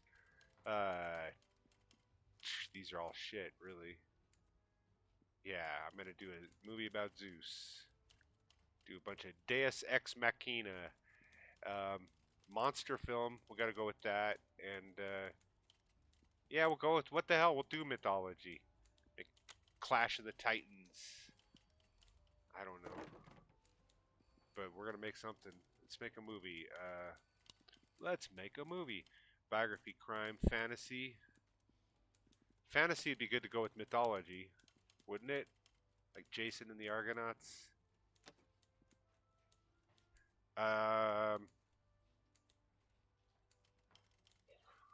yeah, Jason and the Argonauts. That was the thing. So let's go with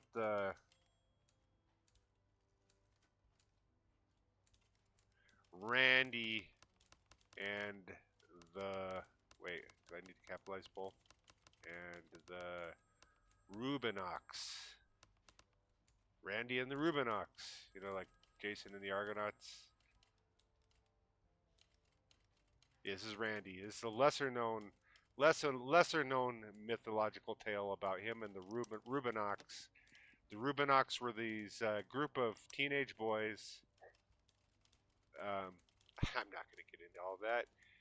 Fantasy mythology, we'll go PG-13. Make it accessible to the masses.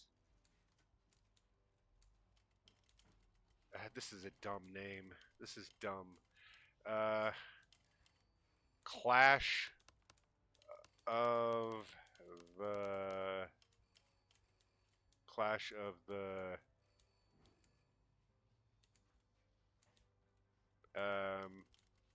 Clash of the Average. Yeah, you know, it was Clash of the Titans, but this was Clash of the Average.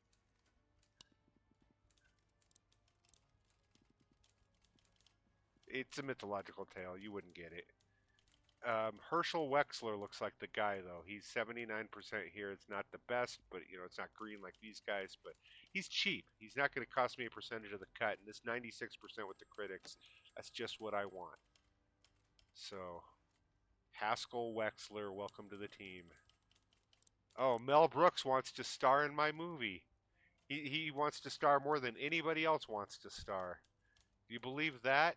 This could be a Mel Brooks film, only without him actually like directing it. Roberta Collins is really popular here too, and she's a lot cheaper.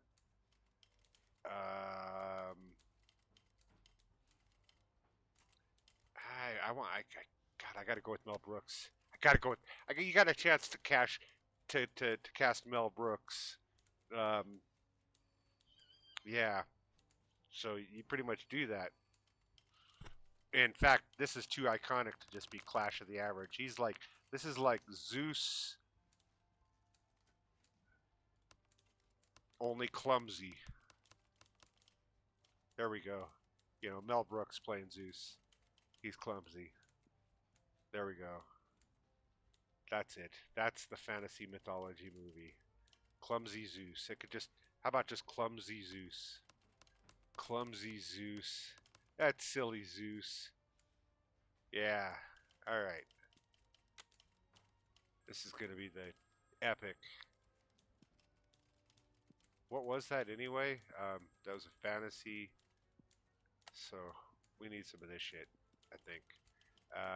We definitely need some animatronics in here. Animatronics. We'll get some of that going. And maybe some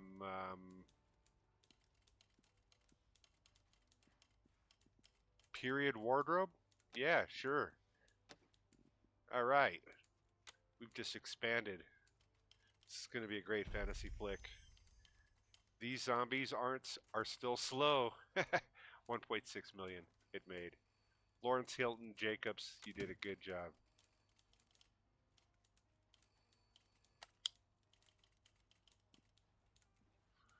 All right, fantasy mythology. Um, I don't know. I don't know what to do in any of this. I assume that all of this is important. You know, you got dragons flying around, you got people in wigs and costumes, and then you got the high pollutant writing that goes on with this shit.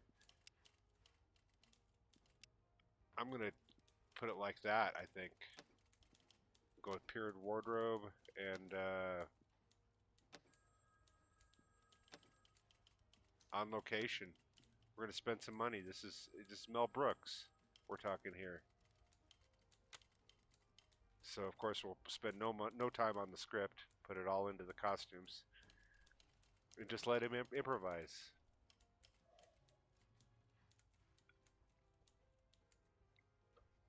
He can talk how he turned his son into like the special forces version of him. Uh, Special effects. We want all this, don't we? We want special effects. We want sound and music, and we want editing. So we'll just do that and see what happens. Uh, we needed animatronics as 25 in the special effects. We got it.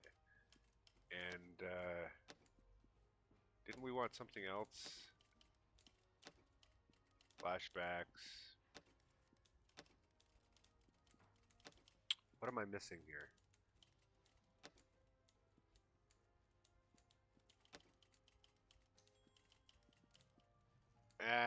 We'll just give us flashbacks. What the hell?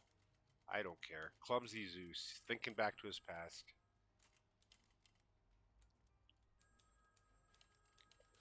Thinking back to that time when he was the mayor, or when he was President Scroob.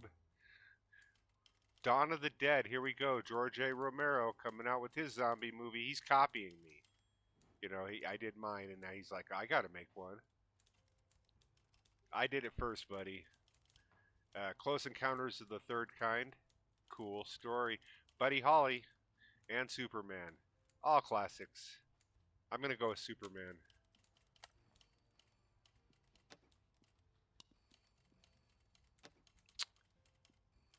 This was back with Gene Hackman.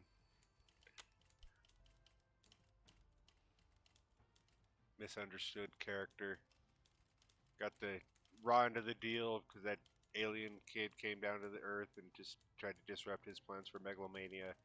It's really not right. Oh, we can check out the cans. Let's see who won. Close Encounters of the Third Kind. Way to go, Steven. This one's already set. To Insights. And now this one will do 20th Century Fox. April, June. I'll go with the sooner release, the bigger release. Get Easter release. Clumsy Zeus for Easter.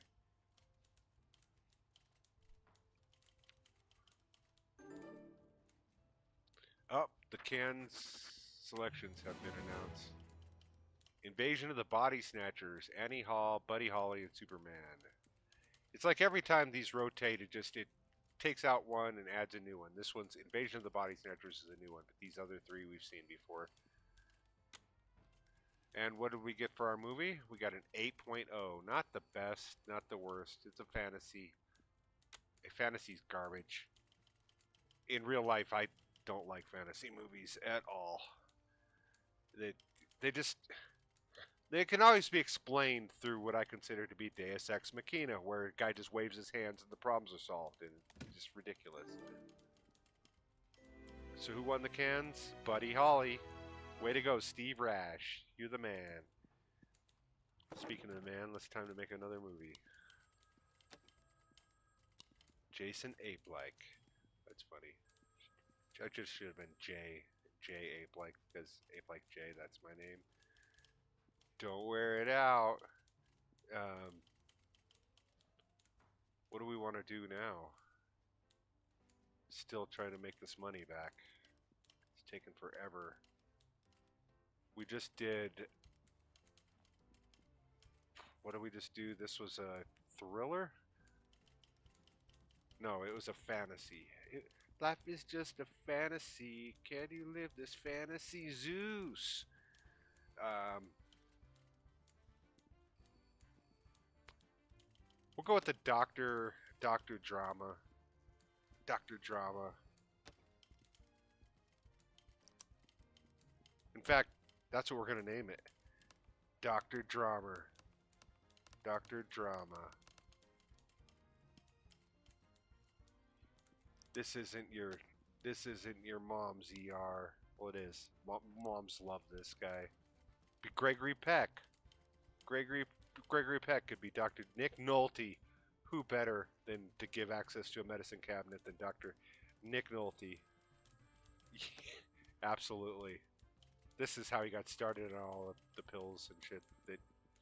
If you look, Philip Kaufman. Oh, that's not Philip Seymour Hoffman.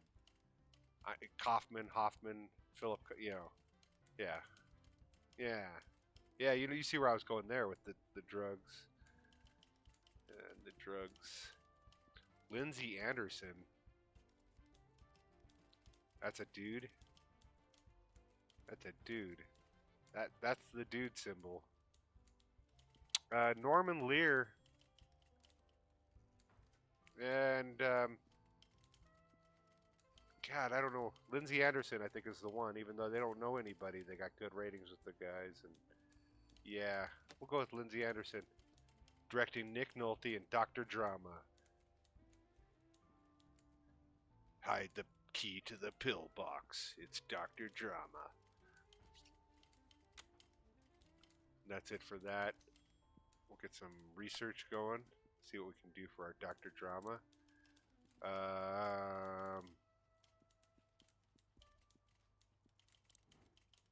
Kind of good. We're kind of good.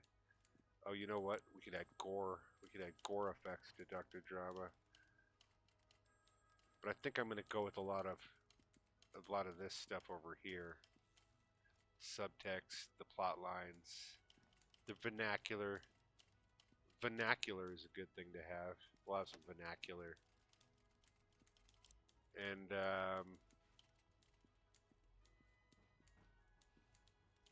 weather in a drama, so when he goes outside it's raining. No, we'll do a long take. That's a good one. That's a lot of points. A lot of points in a drama.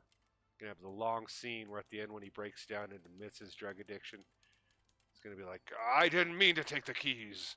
I just wanted a pill, just one pill. And award. Here's your award, Nick. Writing. We want a lot of writing in our drama.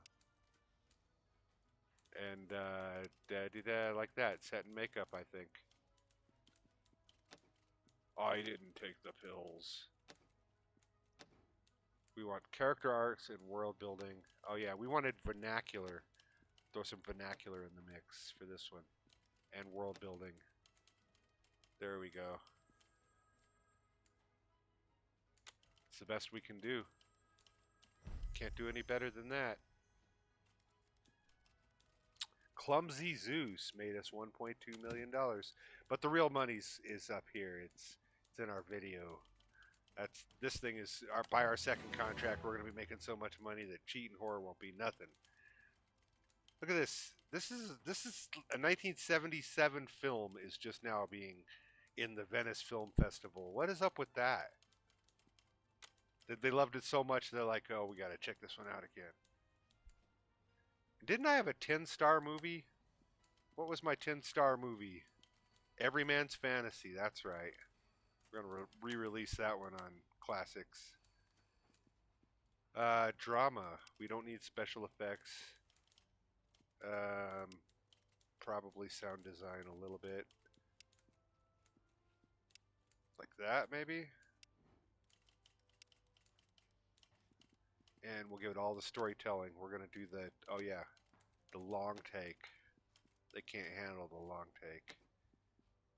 And we'll give it the Foley artist to make it sound good.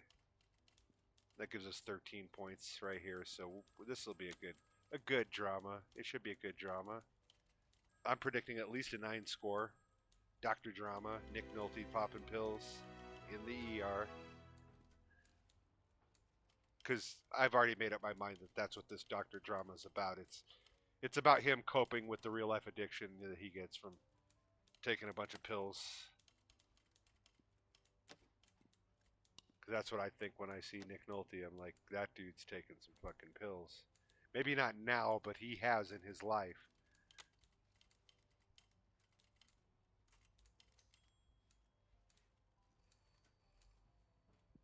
Pill popping. Yeah. Down and Out in Beverly Hills. You ever seen that movie? That dude was taking pills in the 80s.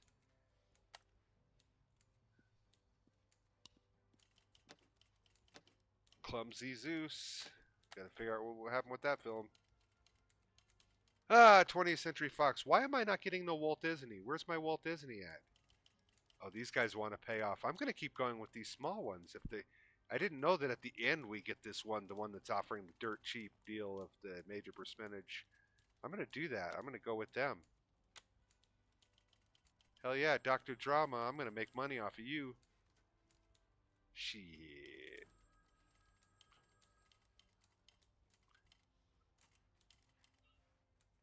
26%. I can put my kids through college with that. Uh-oh. The news flash. Film industry face transformative shift. Transformative? Is that like transgender? Because if so, we don't want this DEI. Superman, Apocalypse Now, Great Santini, Days of Heaven. All good movies. Real well, some of them better than others. Um, yeah, Robert Duvall and Blythe Danner. There we go.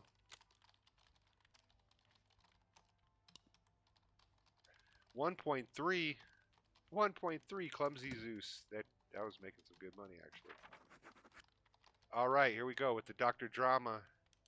Oh, look at this 7. The 7 is brought me down. Brought me down. I didn't even get a 9. God, 9. Nick Nolte. Oh man, I could have done better. I could have done better. Days of Heaven. That.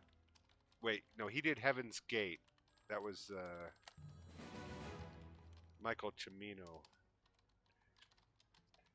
Blue Collar, Breaking Away, Killer of Sheep, and the Buddy Holly story. Um, I don't care about any of these movies, I don't think. Don't recognize any of them. And the winner is the Buddy Holly story. I've been to the Buddy Holly Museum in Lubbock, Texas.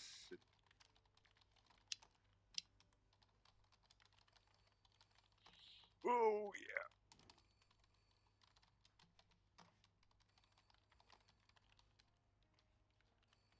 That's not something that I readily admit that I've been to Texas, but, you know, nobody's going to see it this far in the video. Nobody will know. Nobody will know. Dr. Drama only made $1 million. God. That's kind of slacking for a drama. I usually do better with the dramas. I think I need to research some shit. Some themes, I mean. Getting kind of comfortable in my themes.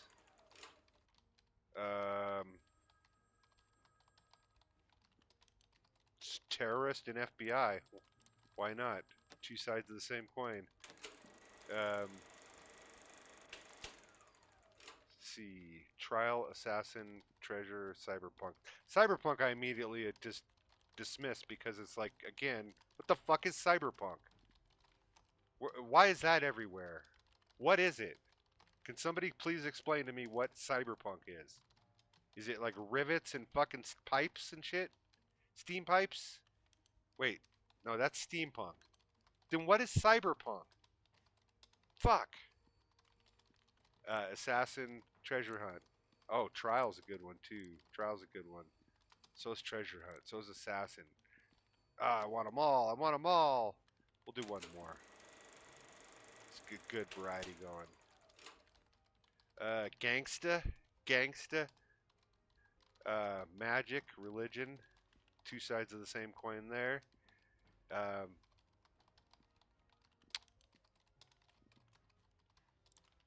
Gangster and religion. We'll just do those. What the hell? That's all that I'm doing for that. And now it's time to make a movie. Time to make a movie. Let's see, we got biography, crime, and mystery. I think we're gonna go crime gangsta. Now that we got that right, we did pick up gangsta, didn't we? We also got FBI. We could have done that too. But I'm gonna go with gangsta, crime gangsta. No, I'm gonna go with crime FBI.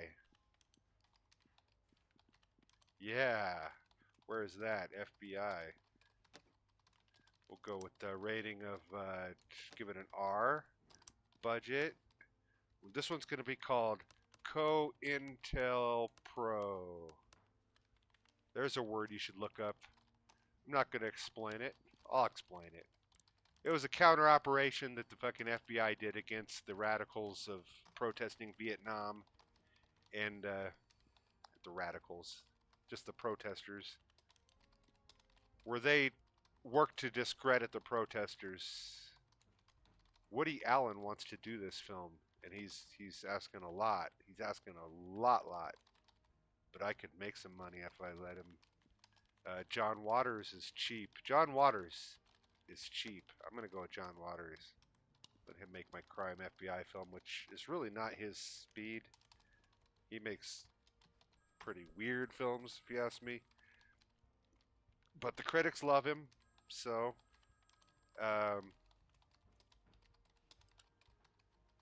he was just on the John Mulaney show here a week or two ago. It was pretty good. Anyway, David Thompson, I don't know. I just clicked on a guy. The critics don't like him all that much. I should take one of these critics guys up here. John Randolph or Patrick McGee. You wouldn't like me when I'm angry, Mr. McGee. Karen Lynn Gorney. Cliff Robertson. John Savage. Deborah Wally. Lee Remick. Boy, these are names from the past. But I'm going to have to go with one of these guys up here. And I think I'm going to go with Patrick McGee. Don't know who that is, but oh well. This is crime in the FBI about COINTELPRO, the counter operation that the FBI did on hippies.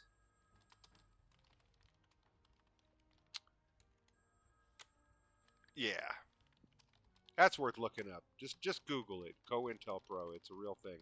Really happened.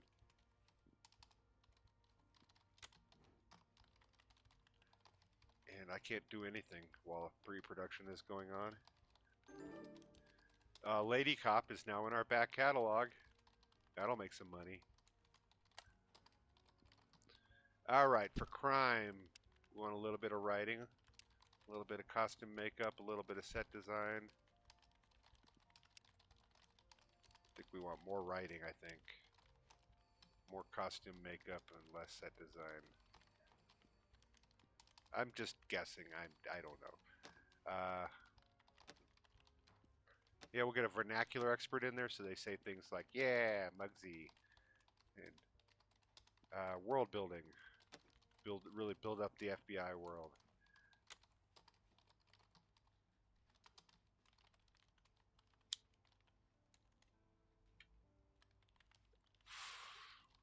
Oh! I really wish I had rolling papers. All I have is a one-hitter.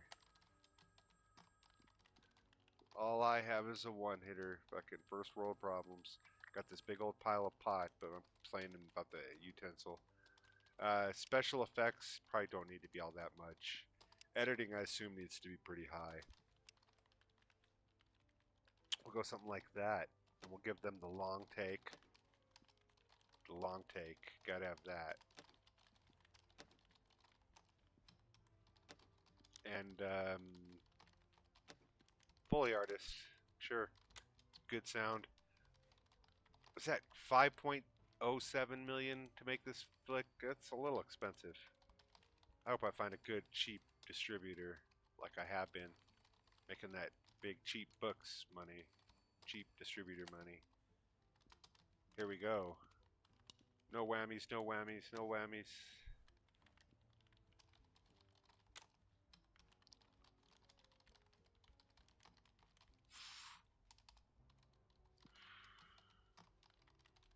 This is a long grind because well, it doesn't matter what level you're playing on, but the grind up to 40 millions is a lot. But all you can do is just keep making movies, make movies. They'll eventually get there. Your back catalog will be as such that you're making so much money off the auxiliaries, whatever. Here we go. We finally got some Walt Disney in the mix. I don't know what took them so long, but here they are. They want to release in February of '81 with Super Bowl and Valentine's Day. And they're going at 48% compared to the Paramount with the 5 stars. Release it a month sooner, but they want 5% more. I'm going to go with Walt Disney. Walt Disney's going to release my anti-FBI film.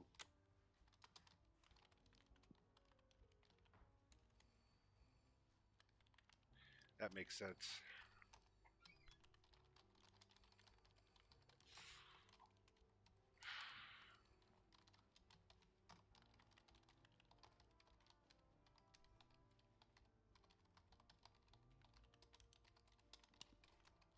Yeah, this is not the first time that the FBI has been politicized. They they have a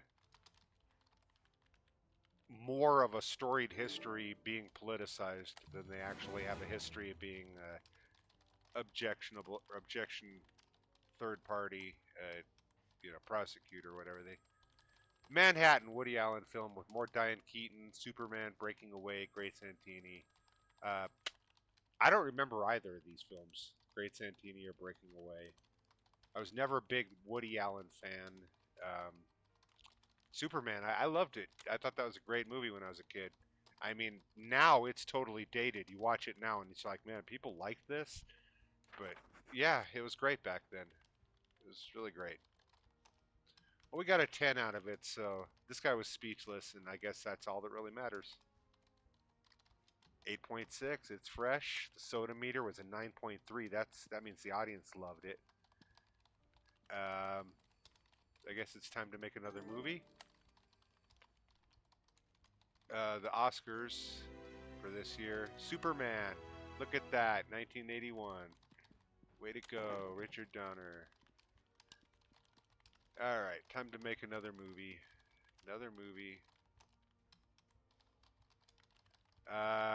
Time travel, sci-fi. Got to do that. It's been a while since I've done a sci-fi. Do it PG-13, small budget. Get our producer, get our actor. Wait, PG-13 they say is only good. I wonder if R will be better.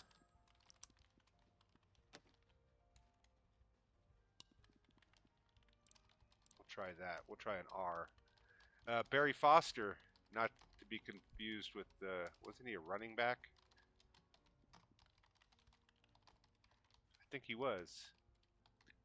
Jenny Agutter and Care Dulles. Brian Bedford, Catherine Ross, Ava Gardner, Amy Ring.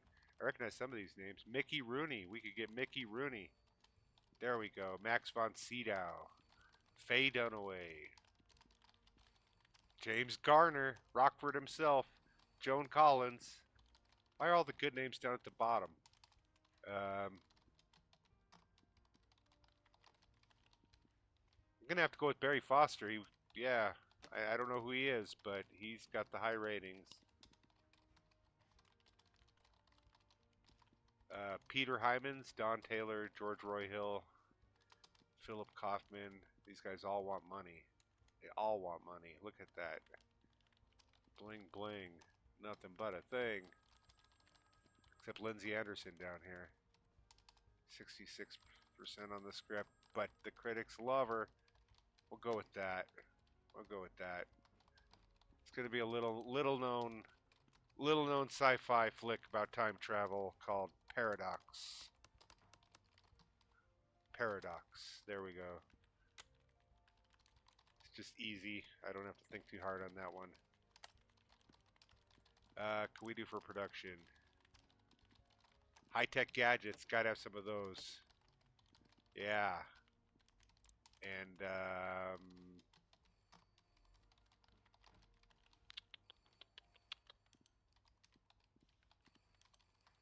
weather effects. I'll just add it. And ambient sounds. What the hell? We'll just pick up a couple for later.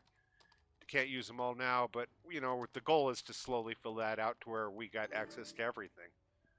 And the canned selections for 1981. Star Wars Episode 5. Which this is not how the dude. I was around back then in 1980 or fucking 81 when The Empire Strikes Back came out. It was just called Star Wars: The Empire Strikes Back. There was none of this Episode 5 shit. It did say it in the scroll bullshit, but that was not in any of the publicity or marketing. That shit came later when he decided to release part 1, 2, and 3 that they tacked on the, oh yeah, it's always been 4 and this has always been 5 and this has always been 6, blah blah blah. It's like, well, yeah, maybe inside the fucking story, but that was not how it was marketed. So you change the name of this shit. Alien, that's good. um Alien, I'm gonna go with Alien, of course. God, except I love The Empire Strikes Back, but i I don't know, man. I fucking love Star Wars, but I think the fucking Star Wars fandom and George Lucas himself does a lot to fucking kill that. You know that it's like, God, it's a fantastic, great movie and a nostalgic, seminal part of my youth. But, dude, you're taking it too far and you're making this whole thing fucking weird. You know, it's sci-fi. I don't know what to do with this. I think I need more writing though. I think I do. And more set design and less costume makeup, I think. I'm guessing. I'm guessing. I don't know. We'll give it character arcs and world building. Lot of writing on this one.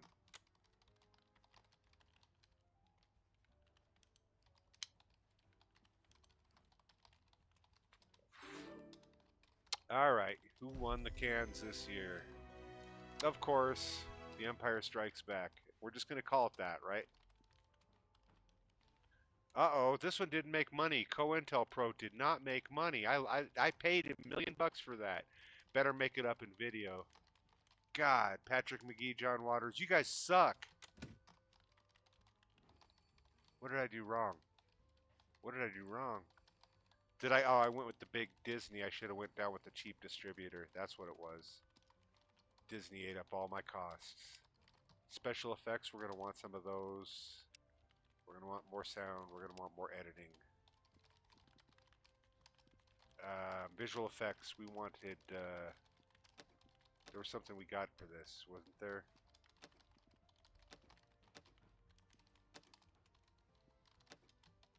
Or did I already miss it? I think I already missed it. It was meant to be in the first one. We can give it a long take. And we'll give it the Foley artist. When in doubt, just give it sound and a long take. I'll know more. I'll know more and be better at those films once I get some reports back. But right now, you know, I haven't done a lot of sci-fi films. Cheat and Horror is now in our back catalog, so now we're gonna really make the money.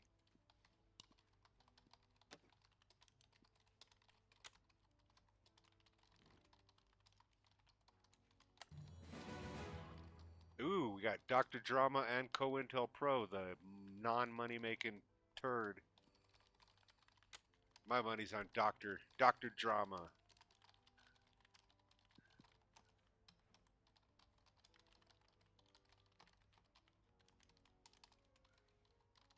Boom, got it.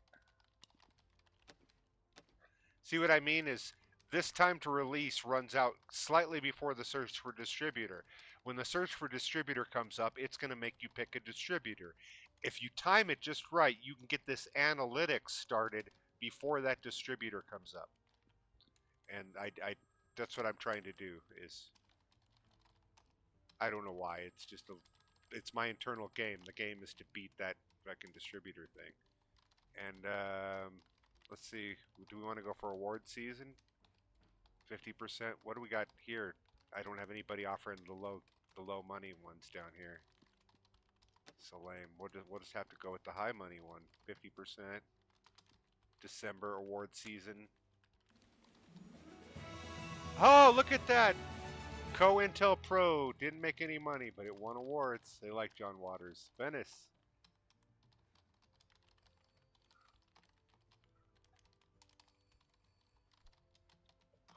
Well, that's cool. I'm the award-winning Ape-like Productions. How do you like them apples?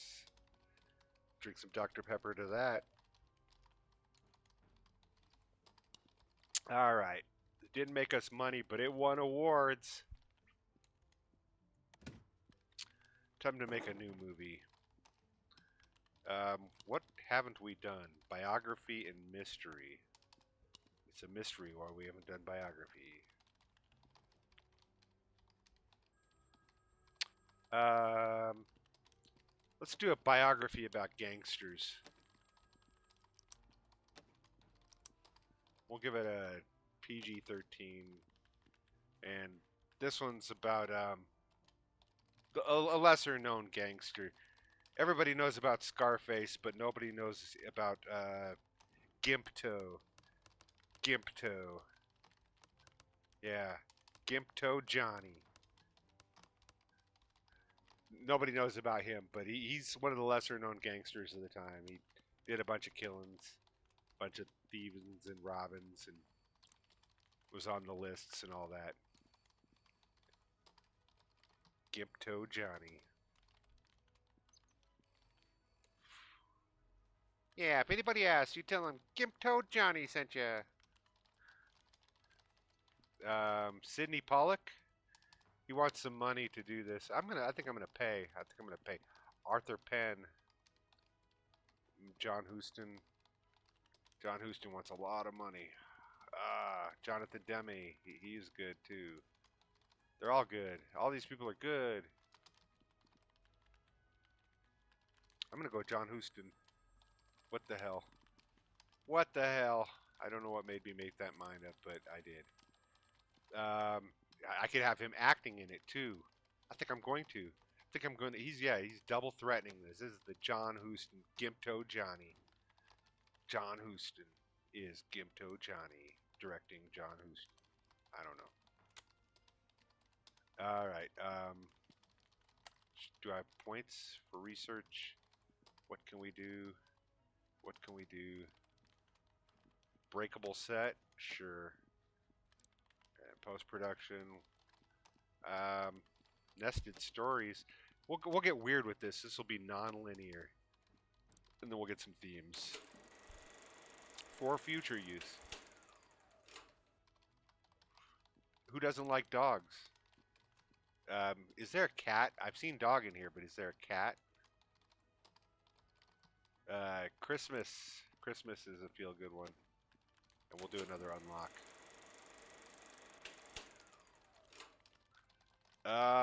Teenagers are they're funny. They'd be good comedy with teenagers. Space and military, they're both good. These are all good. I'll go with space though, and that's it for now. The final frontier. I mean, what do you mean that's it? It's the final frontier.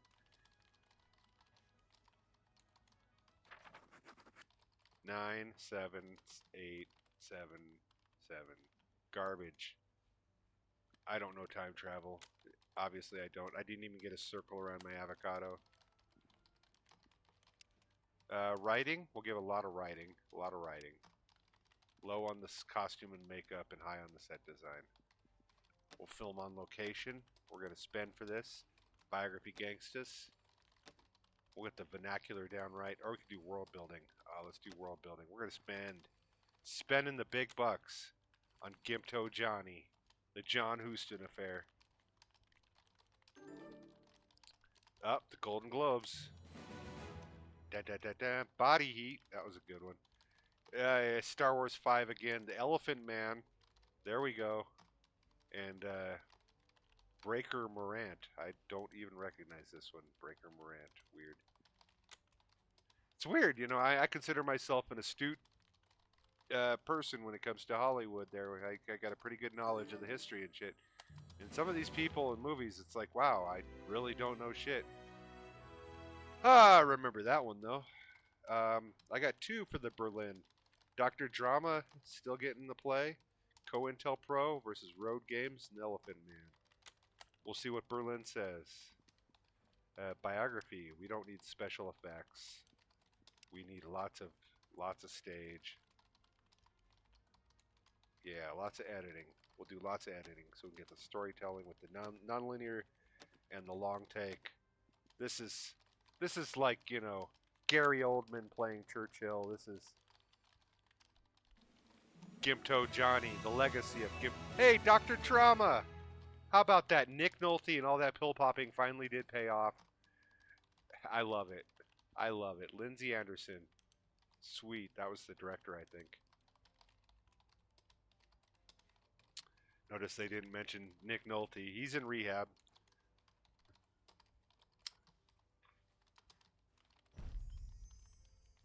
Paradox, the sci-fi time travel flick, lost a bunch of money. God, I'm losing money with these big theatrical releases. Hopefully, it's making it back on video. That's all I can say. I gotta find a better distributor or something. This is garbage. Make me money, damn it. Make me. Come on, Gimto Johnny. All my fucking eggs are in your basket.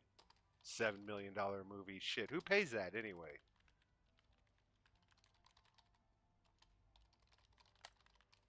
There, I got it.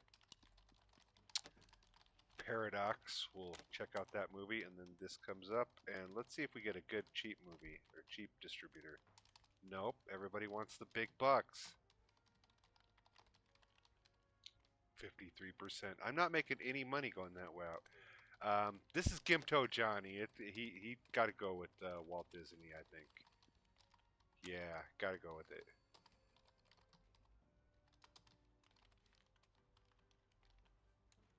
Anyway, time to smoke some pot. I wish I had some rolling papers.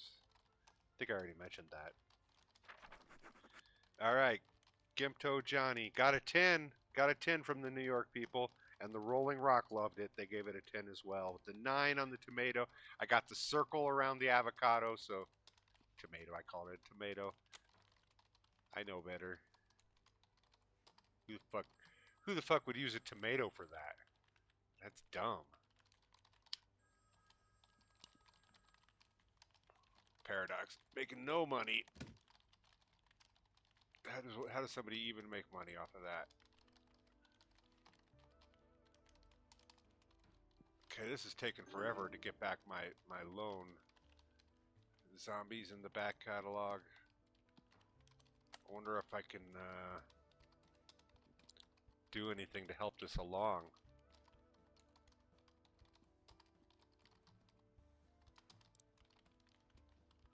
No, I can't hire anybody extra. Could do these additions.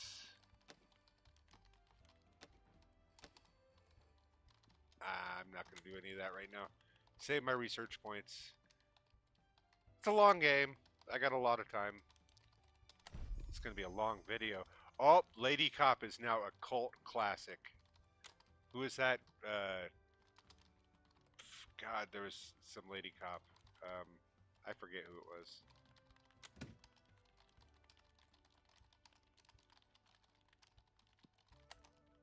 Who was in Lady Cop?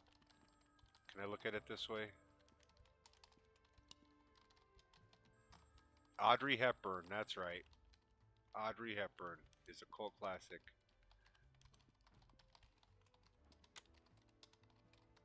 I got to make a movie. I got nothing going on up here. There's nothing. That's not good. Slacking. If you've got nothing going on, you're slacking. Dog movie. Can make a family movie about a dog. Can make a scary movie about a slasher or a zombie. Make a comedy teenager movie. A drama trial movie. Sports family movie. Let's make a sports family movie. And we'll make it PG. Give it the small budget. Let's find our actors or actresses. Diane Keaton, first woman in baseball.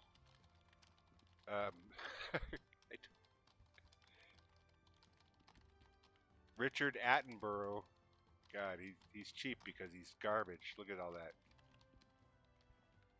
Diane Keaton, though, I'm gonna go with Diane Keaton. That's a lot of money to be paying her, but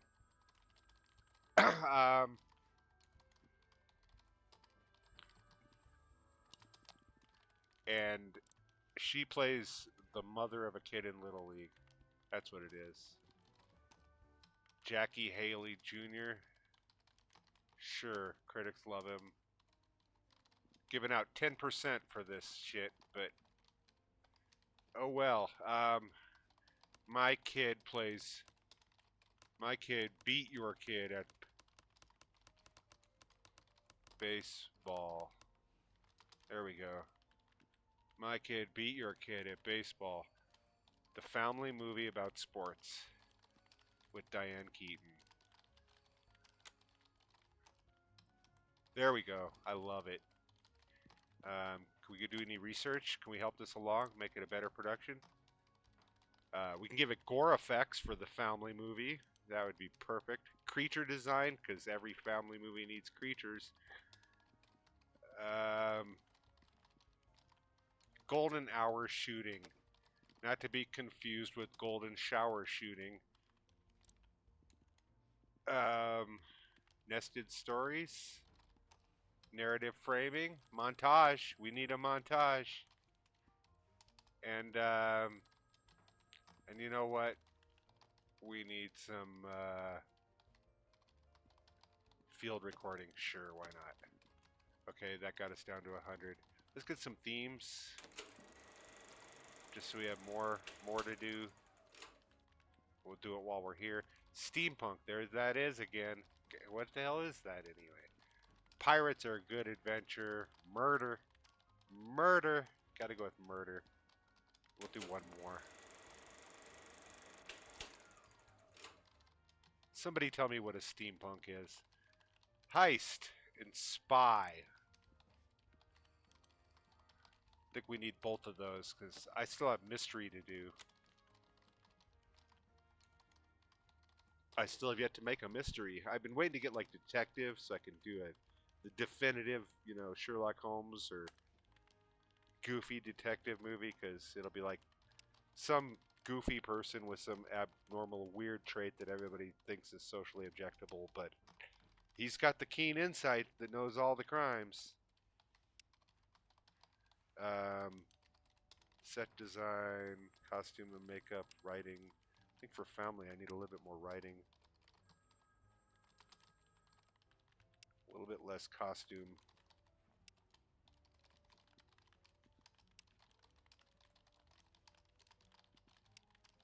We'll go good on the writing. Good on the set design. And we wanted to give it, what did we want to give it? The golden hour shooting, that was something that I was going to add to this one, that's right. And we'll give it some script. Character arcs. Gotta have character arcs in a family movie. Gotta be learning something.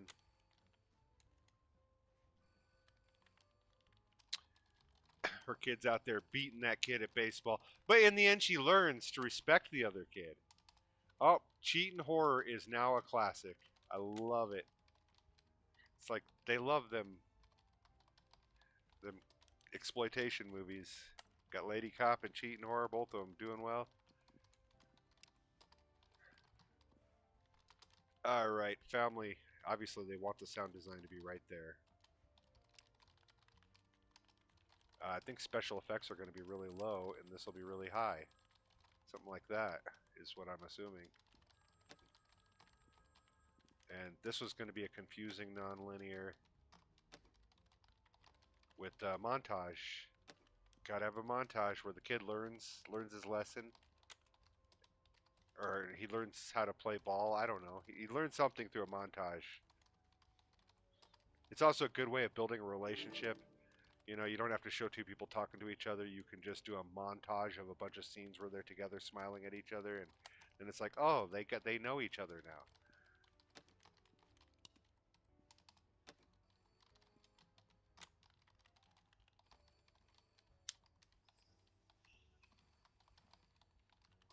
Oh my Lanta! I'm gonna start coughing a lot because I'm gonna start smoking more because I'm kind of slowing down. Slowing down. The Oscar goes to Body Heat. Woo! Kathleen Turner, wasn't she in that? Um, Walt Disney. They want 53%, but they're gonna offer a bunch of shit here with the family and they like the distributor. Although Universal's, oof, they want to give me some good money. Look at that. I don't know what do I do here, people. Do I go with Disney for the family movie with Diane Keaton? They're going to distribute it widely, and it's going to fucking make a lot of shit. But man, I can make a lot more money with Universal Pictures, and they're kind of a generalist. This is June of '83, April of '80, April, May, June. This is going to come out sooner. I'm going to go with the Walt Disney Studios. Thank you for offering me the good one, but I'm going to go with Walt Disney Studios. Got to do it.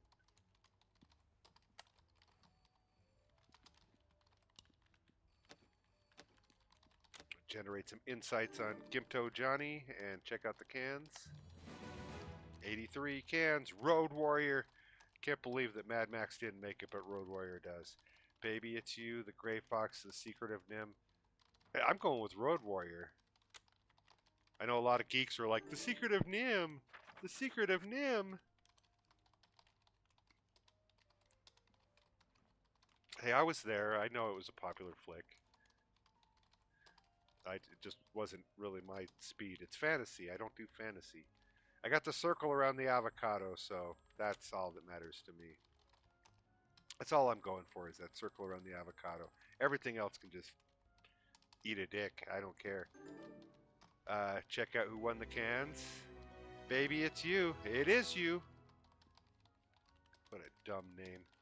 John Sayles. You should be ashamed of yourself. Although you probably didn't write it. I'm losing money on all my flicks here. Gimto Johnny. Making no money. Making no money. Actually, my kid beat your kid at baseball is making a lot of money. Look, it's at 2.28 already and is only halfway through. So, Family Disney was the way to go. Dee-dum dum. What do I have left? Mystery. It's a mystery. What could I do with mystery? Do I have anything for that yet? Christmas mystery, a heist mystery, murder mystery. Hey, that's kind of classic, isn't it? Murder mystery. It's a whodunit. Not crime. I want to do mystery, murder, murder mystery. What will we call our murder mystery? I don't know. How about murder mystery? Yeah, kind of says everything, doesn't it? John Carpenter wants to direct this film. So does Martin Scorsese. They're both in a fucking battle. Look at that with the, ooh, I want it. No, I want it. Um, but they want a lot. Hold on, something's going on in my throat.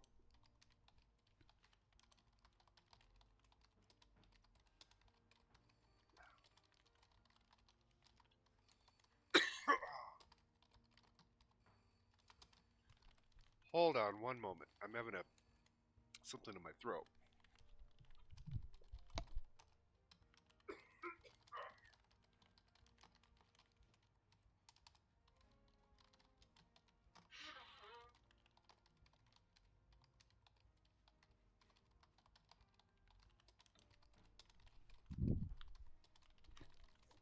I mean, look at that. I got Clint Eastwood, Terry Gilliam, Martin Scorsese, John Carpenter, Carl Reiner, Terrence Malick, Stanley Kubrick. I got my pick. of like everybody. Um, they all want a percentage though. Um,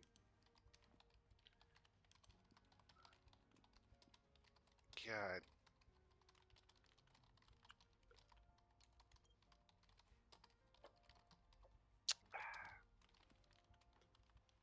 I'm gonna have to go with I'm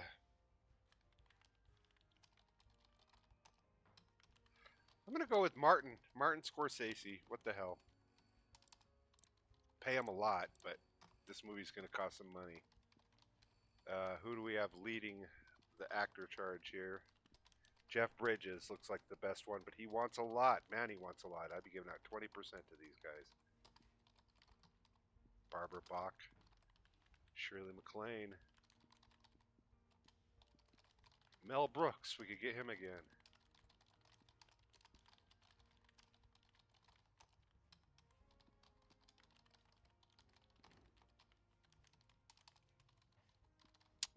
They all suck, really. And we'll go with Peter Firth. Murder Mystery. Dumb movie. Martin Scorsese. It's going to cost us 15% of our take. Ridiculous.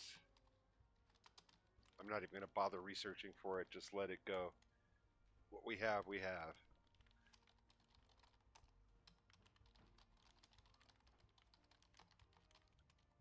We're starting to get up there where I can actually do this and go in here to small office. I want to unlock that small office because we're going to get over 40 million here soon. Finally be able to knock that off. For mystery, a lot of writing.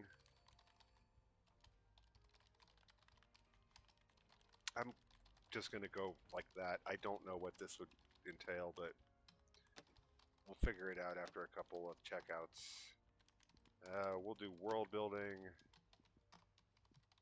and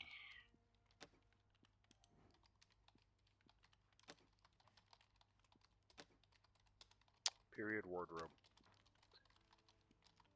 Sure, what the hell. Those bars probably were not that good. Hey, this got an A. 2.6 million it made.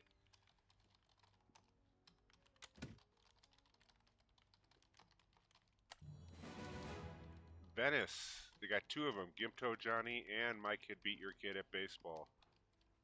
My favorite year in E.T. E.T. should win. That is a fucking classic. God, that's a good movie. It's still a good movie, even today. Holds up.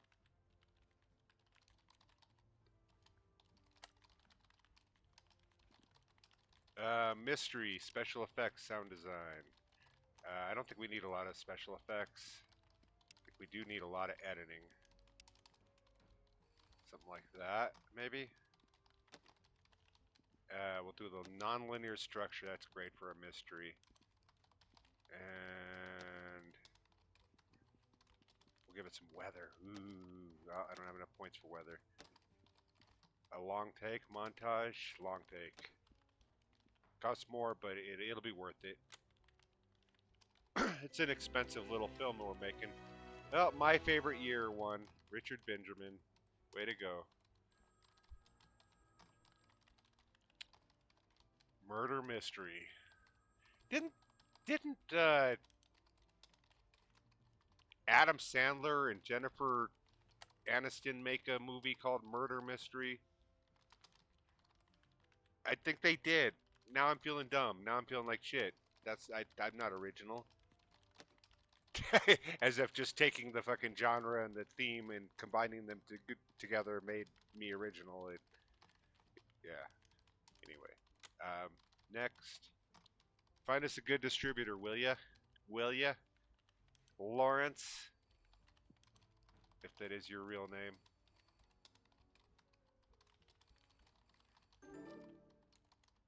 My home entertainment deal has expired. This is Paramount wants to do something good. I think we're gonna go with the award season. Paramount. Yeah, this is. Yeah, I think that's the way to go. I mean, when a 5-star wants to pay you less than 50% to release your movie on award season, you'll do that. You'll do that every time. And I cannot research new ancillaries until my salesperson becomes free.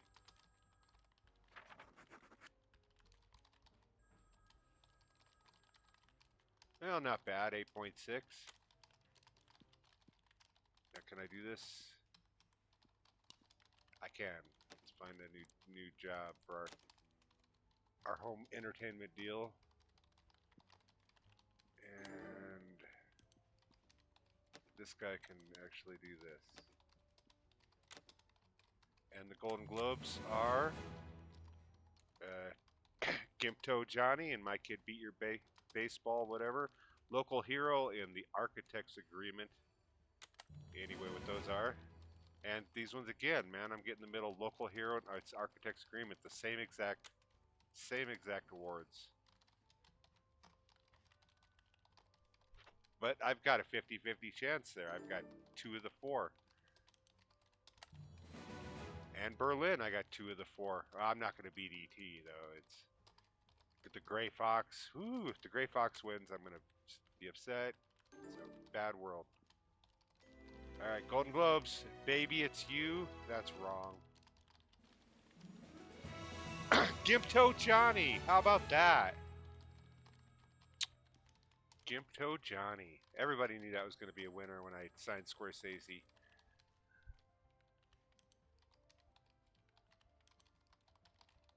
Murder Mysteries in the green up there. And might look at all that money. God, that's great money. I want to see that. Disney.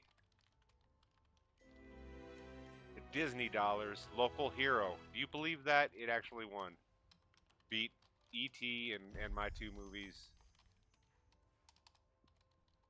Murder Mystery 1.4. Not bad.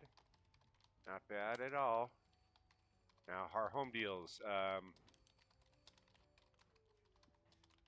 This one right here, I would think. The studio movies and the indie movies, because I do both. Hell yeah.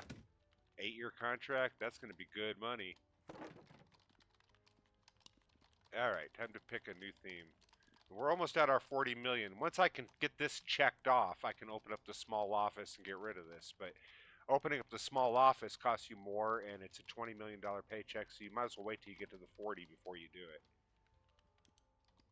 Although, I don't know. I don't know. The logic on that might be backwards. Maybe doing the office earlier, sooner, when I had the 20 million, I could have made more money faster. I don't know. I don't know how it works.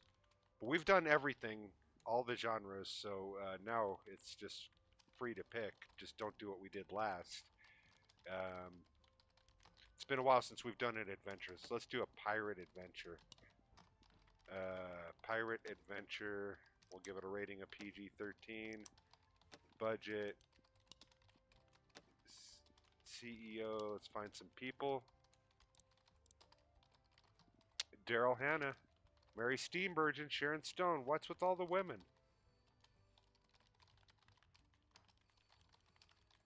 We're going to go with Bruce Spence, I think. He's got the 94 on the... Yeah. Bruce Spence and... Mark Rydell's looking good. In fact, he's looking real good. Let's go with Mark Rydell. It's going to cost a 6-7% for our talent. And this one's, everybody's heard of Blackbeard, but nobody's heard of Orangebeard. That's what this is Orangebeard. He's the lesser known beard guy in the sea. You know, he people don't know about him because everybody got killed. You know, if you heard about him, you were dead. That's Orangebeard.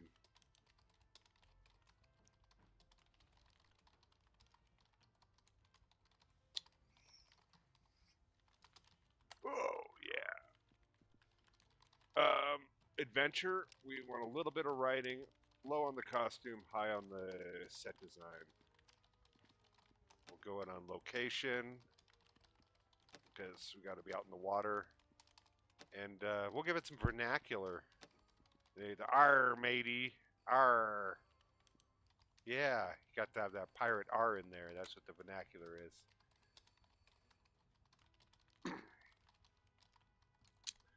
Smoke a little bit of pot. I can do this now. I'm going to research this now. Get some more themes.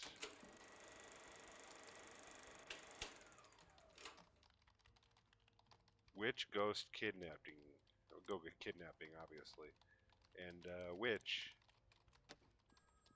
I ain't afraid of no ghosts. Post-apocalyptic and fucking cyberpunk. Superhero. We'll go superhero. Because what is cyberpunk? Adventure. We want a little bit of special effects, a little bit of sound, a whole lot of editing, I think. I don't know. I don't know. I don't know.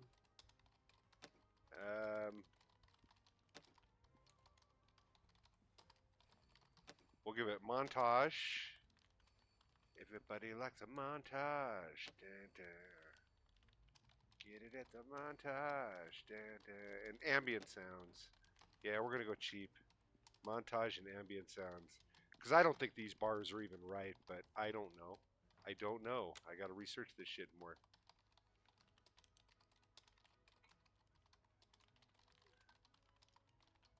Wasn't that Team America that did montage? Dun, dun. I don't know. I think they had a whole montage scene with a song that sang about montage.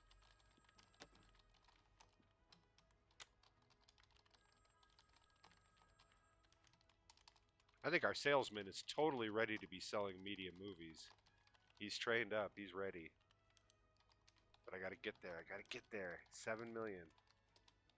7 million and counting. It's not going to help when my movies keep costing 5 million to do.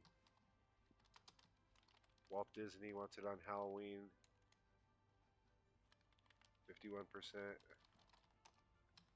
I think I'm gonna make some money. I'm gonna go with Universal. Fuck you all. Think you're bad with your 4 stars, 5 stars. I'm gonna go with the 3-star and make some money. Oh yeah, I gotta research my previous murder mystery. That's what I do next. I got an order for this. You know, after you release a movie, you analyze one of your old movies. Release a movie, analyze an old movie. Release a movie, analyze an old movie. It's just a pattern. A pattern.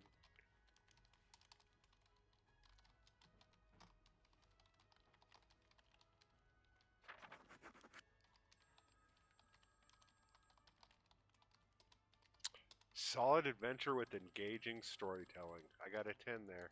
And the circle around the avocado. They loved Orangebeard. Orangebeard is going to make some money. Not like Murder. They made 3 million. Man, God, that was good. Ooh, see, look at this. It's already made 2 million and it's right there. I'm going to make some serious cash off of Orangebeard. Oh, I'm already at 4.5 million. I'm over the limit. Broadway Danny Rose, Nightmare on Elm Street. Yeah, because that was definitely an Academy Award considered movie at the time. Not even. Not even, man. Risky Business, Baby It's You. See, horror, it gets a cult following and a nostalgic following when we all remember it fondly, but the critics do not love it, and it did not win Academy Awards. Um, but I can do this now. I can move offices to a small office, I think. I'm going to do that. Boom. We're in the small office. Now we can hire an analyst by going to research and trending analytics. And then go into staffing, scouting, analyst, word of mouth. Start search. COINTELPRO is in our back catalog, and we can start a movie, I think.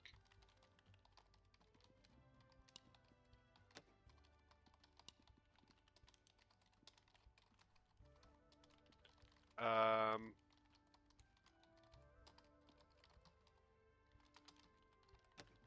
Heist movie. We'll make it a heist movie.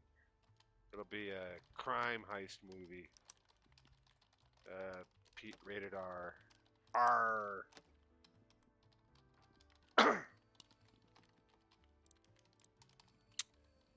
Norman Jewison. Terrence Malick. Mr. Thin Red Line himself. We'll go with him. That was a stupid movie. Overrated. Shirley MacLaine, Robin Banks. What do you think? She wants a lot, but she's worth a lot, isn't she? I'm going to go with it. I'm going to do it. Expensive film. Oh, yeah. Crime Heist with Shirley MacLaine.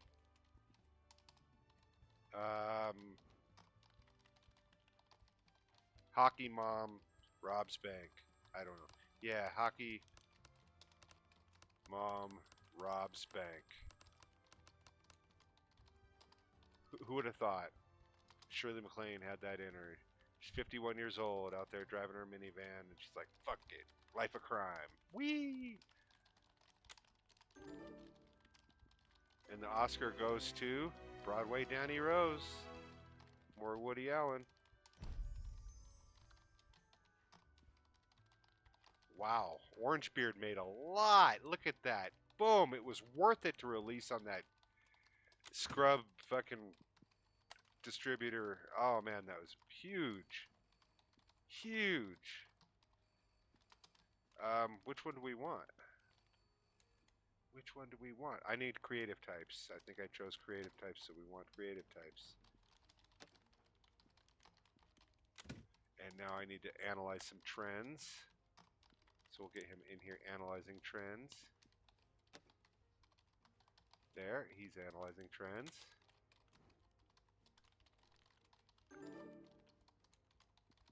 And the cans for this year: Stop Making Sense, Lost in America, Broadway Danny Rose, and The Right Stuff. All made in 3 different years.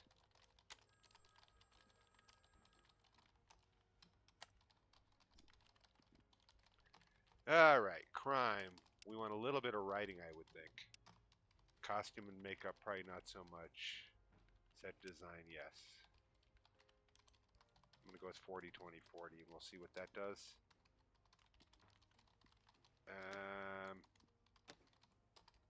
Give some world building and some outdoor building.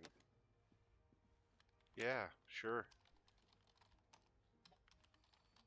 Wonder how many hours this has been recording. How long has this been? Almost 3 hours. Woo! It's gonna keep going though too, because I got more pot, more time. I don't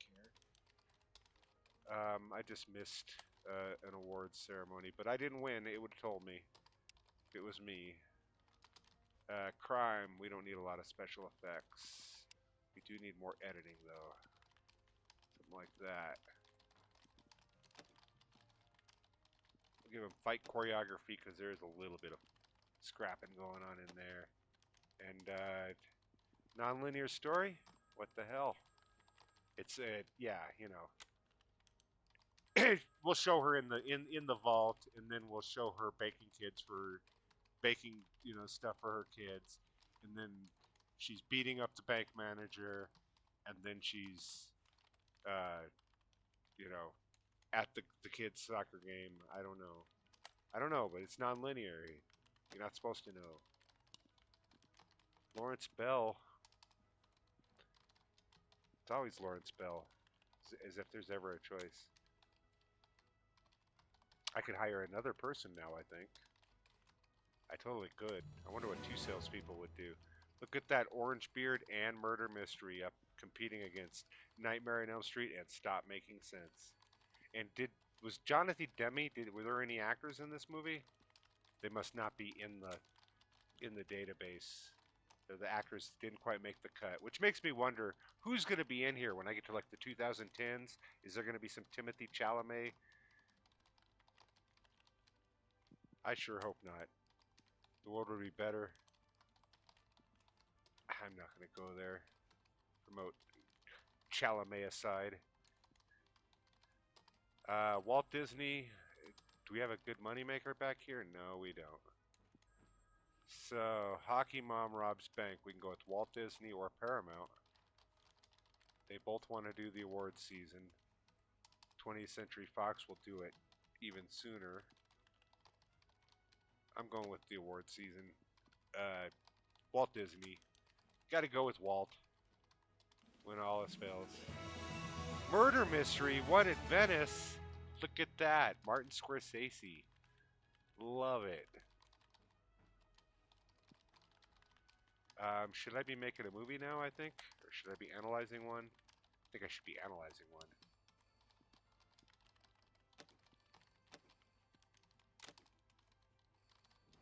Because that's usually what I do. Yeah, I got an order. I gotta smoke some pot.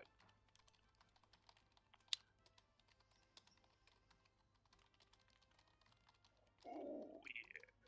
So 1985, do you remember where you were? I kind of do. I was 12. 7 million. That was a big money maker. That's my biggest money maker yet. Orange Beard. The Pirate Adventure. Left me speechless. 10. Gritty and suspenseful. 10. A crime drama. That's what I would say. There's a crime drama. But still missed out on the 9 point. But I got the circle. The audience loved it with the 9. 9. I think it's time to do another one.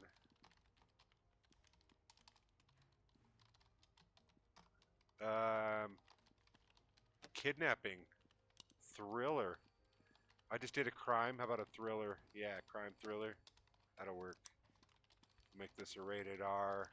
Give it a base budget of small. Ooh, Frances McDormand. I'm starting to get into her. She's only 28 here. This is back when she was starting. Ed Harris, Johnny Depp. I could get him at a young age. He's 22. He likes this. He doesn't like the script, but the critics love him. Johnny Depp. Or Sylvester Stallone. God, we could get Stallone. Ed Harris, Gene Hackman, Daryl Hannah, Sharon Stone, Tom Selleck. Oh my God. I'm gonna go with Johnny Depp. Get some. This is pre Amber Heard. Yeah, I mean he's 22. Back when everybody still liked him. Peter Weir. This is a thriller kidnapping movie. Peter Weir would be the perfect director for that. In fact, we're gonna go with it. What the hell? And have you seen my family? Question mark? Thriller about kidnapping. Johnny Depp goes around like Harrison Ford just saying, have you seen my family? Have you seen my family? Have you seen my family? That's a Family Guy joke. I can't take full credit for it, but it works perfectly here. Paradox is paradoxically in my back catalog. Golden Globe nominees. Orange Beard Murder Mystery at the 86 Film Independent Spirit Awards. And Orange Beard, same with the hey, that's the same thing it just said.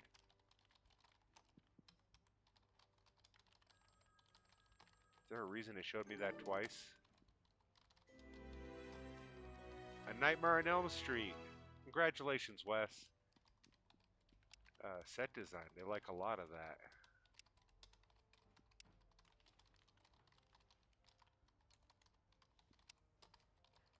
I think more writing, less costume makeup.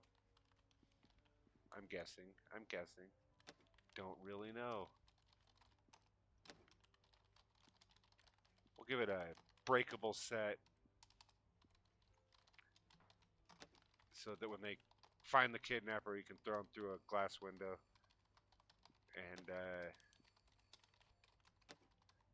world building, character arcs. Character arcs. The kidnapper is gonna learn their lesson. Hockey Mom robs bank is in the Berlin Film Festival with Stop Making Sense and Back to the Future. Back to the Future, Pale Rider. These are two really great fucking movies, but couldn't be more different. And Pale Rider, dude, I could equally recommend Pale Rider or Back to the Future to anyone, but it really depends on whether or not is that a serious person to be Pale Rider, are they a fun-loving person to be Back to the Future? It's just they're both equally eminently recommendable. It's back when Clint Eastwood still had a brain. Stop making sense, Jonathan Demme.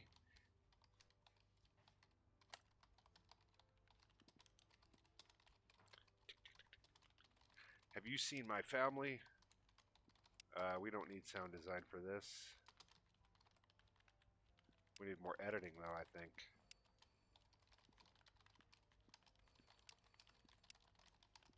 Something like that. Flashbacks. Gotta have flashbacks in this kind of story. And,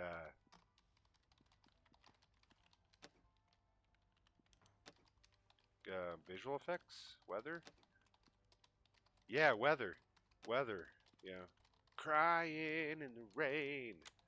Ba, ba, ba, ba, ba.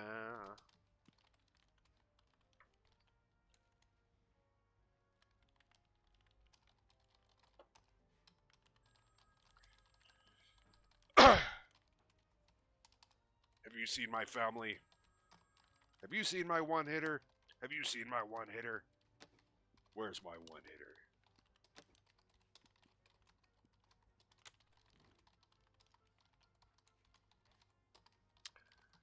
Hopefully this guy hits on a trend.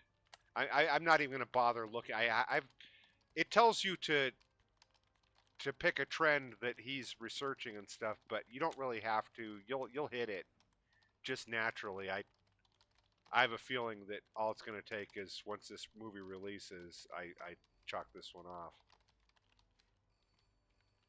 Oh, that's where the reward of the 2 million comes from. You get a reward from doing that. 2 million. I was wondering why I. It's like I thought I'd be broken. I accomplished an early thing and it gave me $4 million. I didn't know where the $4 million came from, but I guess I see that now. There's a reward for doing these. I did not know that. What do we got? Paramount. Any money? Any money? Nope, no money. No whammies. Paramount or United. United is that 3% makes a lot of difference. Walt Disney, September, October. It's a thriller, kidnapping for around Halloween. I'm gonna go with the Paramount. What the hell? It's gonna cost the most, but we'll get the best exposure, and we'll just see what happens. Because Gimto Johnny is now in our back catalog, so I mean, how bad can it be?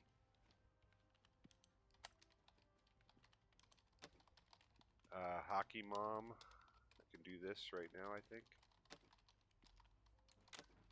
Oh, and you know what? I think I need to go in here to staffing and go to analyst and have him self-train. I never did that.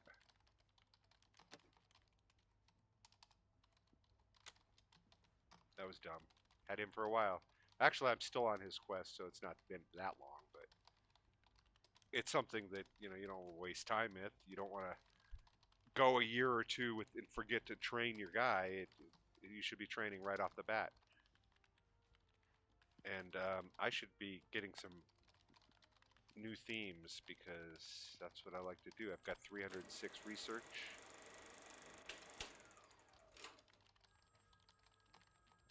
Hospital and dance. Dance, dance, dance. Do it one more time. Cyberpunk and steampunk. That's some bullshit. I don't want either of those. That's my clue to stop doing that. Made $1 million. Not bad. Respectable Shirley MacLaine. And now, can I release a movie? I can. Totally can. What do we want to make? Um,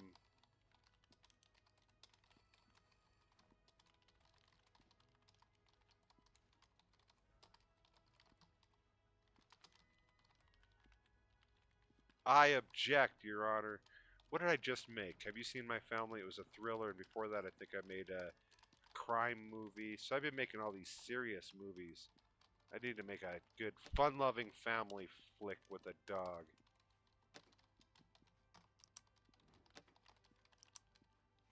Give it a PG. Find our lead actor, Suzanne Plachette. It's got to be her. No. No, no, no. They're all garbage.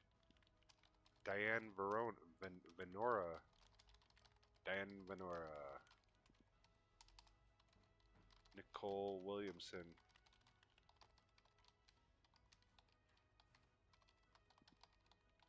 We'll go with Diane Venora. Sounds like a condition. Don't look at me. I've got Diane Venora. I don't recognize these names. Daniel Petrie, I recognize. And he did make a lot of these kind of family movies. Don Bluth is cheap. He's cheap. He's cheap. Cheap family movie. Cheap dog. How about Dave the dog? Because that's the kind of movie that they would make. Diane, she has a dog. His name is Dave. It's Dave the dog.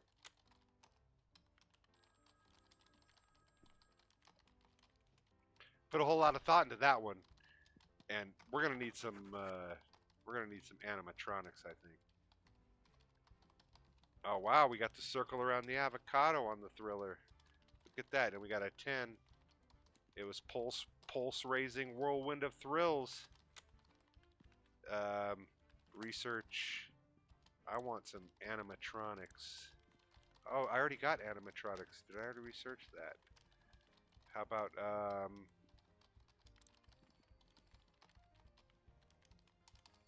natural light shoot? Sure.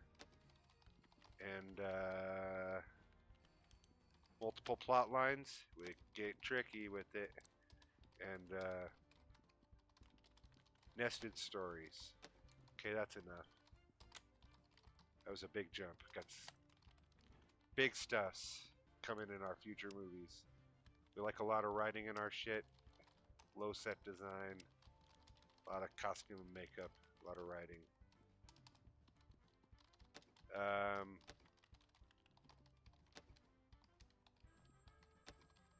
Oh, we're going to do multiple storylines for this one.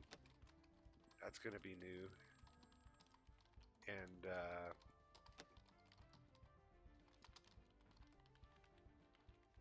we'll do it on a natural light shoot, even though we've spent 20. I'm going to do that just to... We'll drop this down 1 and do this up 1. Just to make it look good. I don't know. I don't know how that's going to affect anything, but... It means there was a little more set decoration and a little less costume. We're already up to 40. We've already won back the 20 million that... Or not won back, but got back the 20 million we spent on this office. Special effects. No, we don't need any of those in a family film, I don't think.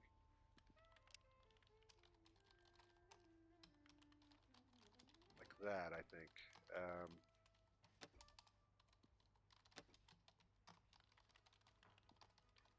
We'll go field recording. I don't know what that is. And nested stories, I think. Nested stories sounds good. Haven't done that one. That'll be interesting. We'll see what happens. Dave the dog. The stupid musical in a school is now a classic. Liza Minnelli does it again.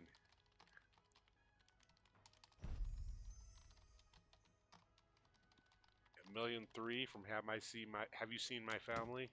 That's good. Reasonable. Academy Awards. See, I never get nominated for this shit. Back to the Future. She's got to have it. Really? I guess that was a critically acclaimed movie. Never mind. I was thinking of something different.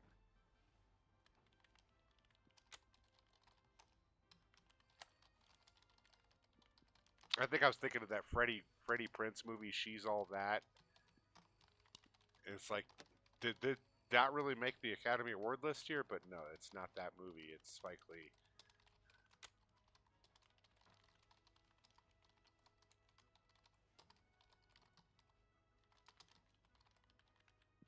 Doobie doobie doo. It's 1987. We're still making movies. Have you seen My Family?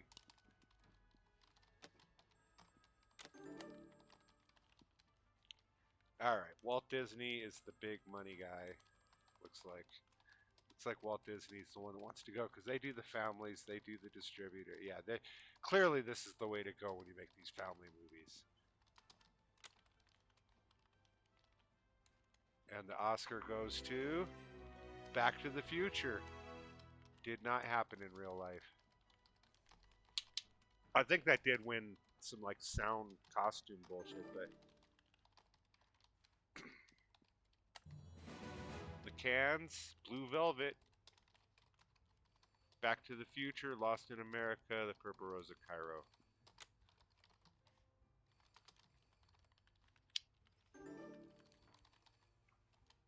Now, My Kid Beat Your Kid at Baseball is in the back catalog.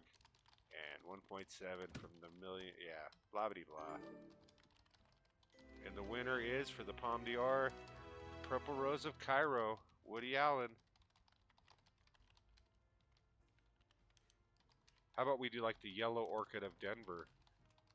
Or the Blue Daffodil of San Diego? Am I supposed to be releasing something now? I think I am. I am. I'm idle. I'm not doing anything. Just sitting there. Dur, dur, dur. Wonder if I could release a Christmas movie in time.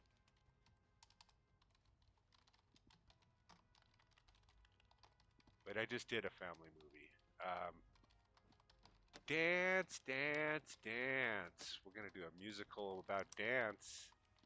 We're gonna rate it PG. Wait a minute, that was only good. I wonder if PG-13 will be better. We'll try PG-13.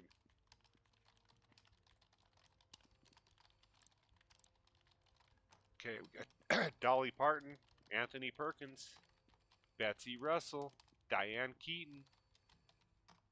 We already did a Diane Keaton. Sean Penn in a musical. We could get Sean Penn in our musical. That would be awesome.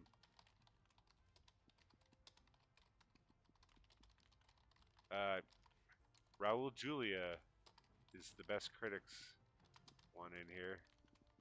And Donovan Scott is, the critics hate him, but he loves the script.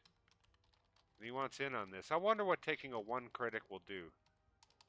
I bet it'll just tank the fucking movie. Dolly Parton. God, I like her. I'm going to go with Dolly Parton. She's going to be the lead role in my dance musical. 1987. That was right around her 9 to 5.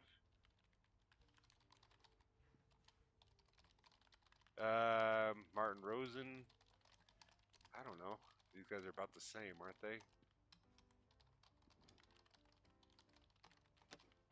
We'll go with Mustafo. Mustaf. Akkad. Mustaf. Um, let's see. 10 to 6. I think they already did that. I think there was already a parody of 9 to 5 called 10 to 6. Um,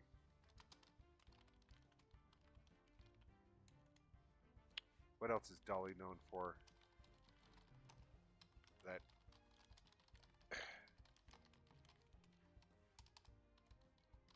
How about wholesome dance queen? I don't know. That's dumb. Musical dance movie. Clean Dancing. Because it's Dolly and she doesn't do dirty dancing. She does clean dancing. 1987 dancing musical. Yeah, this is right about the time Dirty Dancing will be coming out, too. Like 89, I think, because when that movie came out. So yeah, we got to do clean dancing, and so they can copy us. Um, probably get more themes.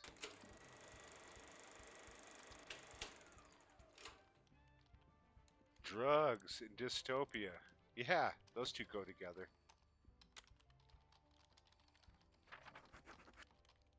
All right. Dave the dog got a modest 8.7 with the circle around the avocado. Not too bad. Let's see how Dolly Parton can carry a movie. Put that whole movie on her chest. Hockey Mom Robs the Bank is in there against Pale Rider, Full Metal Jacket, and Blue Velvet. My money's on Full Metal Jacket here. I'm sorry, but gotta go with the Full Metal Jacket.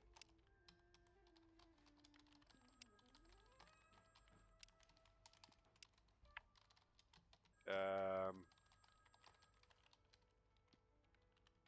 think more set design, less costume, less writing, something like that.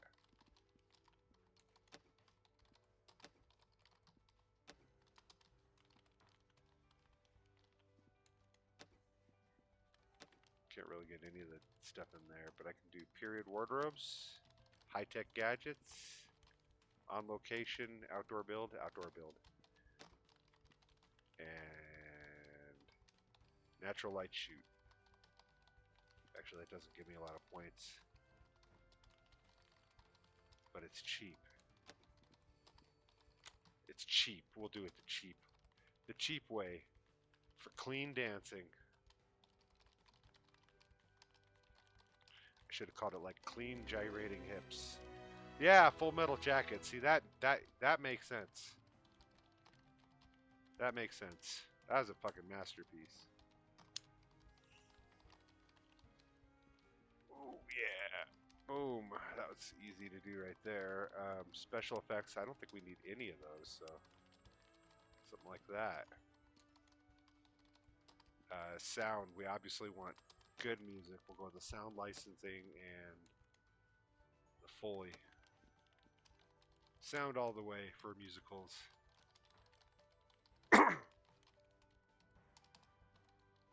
We're up to 52 million.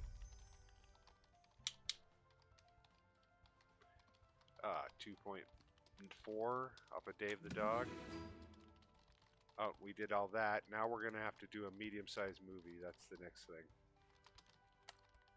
I think I already unlocked it, didn't I? I don't think I did. I honestly don't think I did.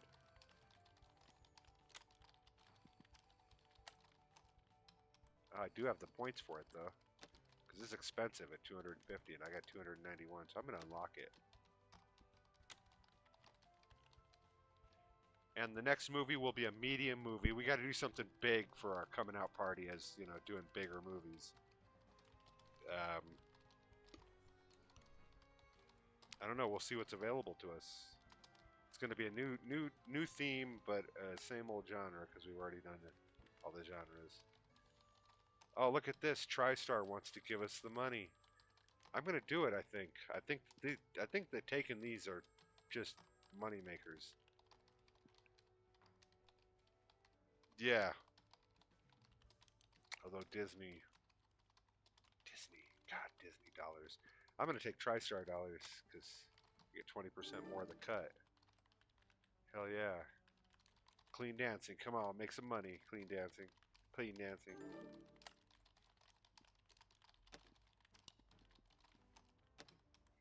Analyze that. Check out the Golden Globes. We ain't got nothing. Hannah and her sisters, Full Metal Jacket. Good morning, Vietnam! And No Way Out, the Kevin Costner classic, which really was not that good of a movie. This No Way Out, it was all right. Hannah and her sisters. I'm still not a Woody Allen fan. These other two, these are both classics, but diametrically different anti-war movies. Blue Velvet, Dave the Dog, Princess Bride. Here we go. The Princess Bride. I I love that movie. Who doesn't love that movie? That's another one of those. It's just I don't know, man. I grew up in that time in the 80s. That was 1991 was my senior year in high school. So, 88 I was a junior or a freshman, and Barry Levinson, Good Morning Vietnam, and Berlin International Film Festival, RoboCop in the mix, No Way Out Radio Days. But so I feel kind of an ownership, like I'm sure everybody who's my age does for these movies. They feel like those were my movies. So now when somebody younger or somebody else comes along and finds them, it's like, hey, no, that's my movie. But at the same time, you also get a kind of a thrill that people are finding the things that you thought were cool. But it's also annoying hearing them talk about it like they know something. They don't, they weren't there. They know it's a good movie. They can plug it in and enjoy a good movie, but they don't know the cultural phenomenon that movie was when it happened. Especially in today's day and age, that yeah, the internet can lend a lot of support for a movie and stuff, but not like back then. There was no competition for. There was only one movie to come out for the summer. That was the movie that everybody went and saw. It it's just how it was. There's something to be said for that. That first, let's get a movie going, and then I'll dive into that topic. I think college, college comedy, drug comedy, drugs, dystopia, dystopian thriller. I need to do a comedy. I'm gonna do a college comedy. Make it rated R because it's Oh, and it's gonna. Oh, I need to do a medium movie, and I'm not gonna do college comedy for that. I want to do something big, something grand, something post-apocalyptic.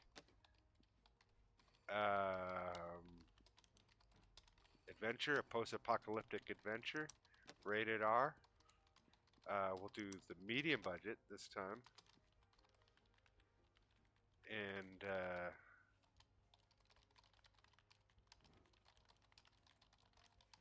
how do I raise this? The features thing, isn't that done by me?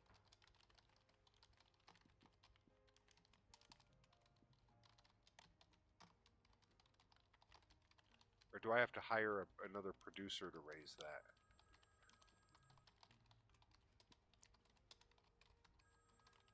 I don't even know, man. I don't even know. Brian De Palma, do my post-apocalyptic adventure. Robert Altman, Jim Jarmusch. I think Brian De Palma's the way to go, but he wants a lot of money. A lot of money. He knows it. He's good. He knows it. Robert Altman's good, but Brian De Palma, I mean Scarface. I'm gonna pay him. I'm gonna pay him.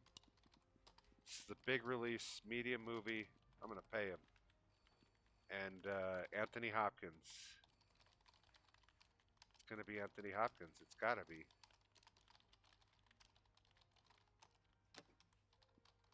Yeah, he's. Everybody knows about Mad Max, but this is gonna be Rad Randy. Yeah, the post-apocalyptic adventures of Rad Randy by Sir Anthony Hopkins. This is gonna cost a lot of money. This is gonna hit me where it hurts. See what kind of. Oh, you know what we need? We need motorized stunts. Yeah. Boom. What Rad Randy movie would be without motorized stunts?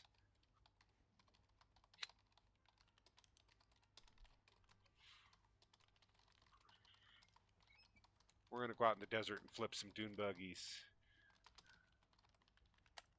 That's a funny word, dune buggy. For writing, we want some writing. We want more set design, I think.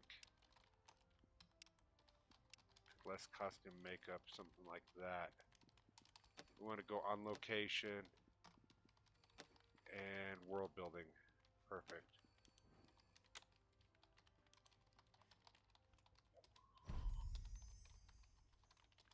Hey, Dolly Parton made us almost 4 million. Pretty good for a stupid musical.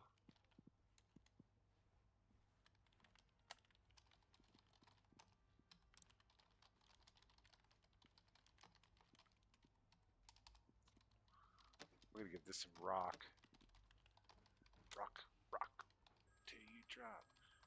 Rock, rock, never stop.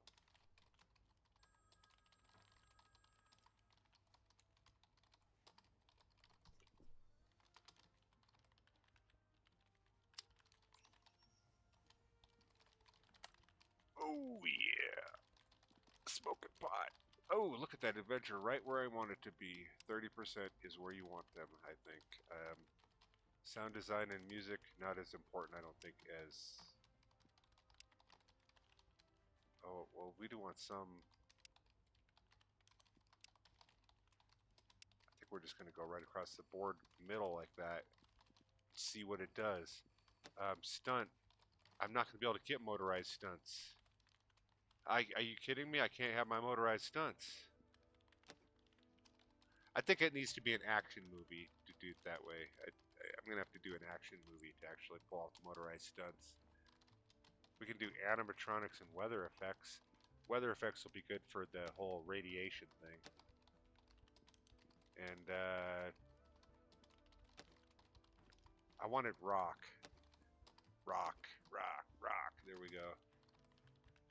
Any more I can add? Nope. That's it.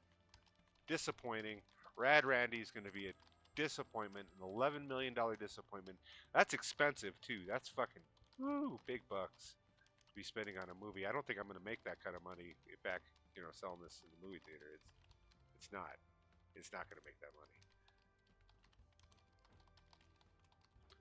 If anything, here comes the loss. Da, da, da, da.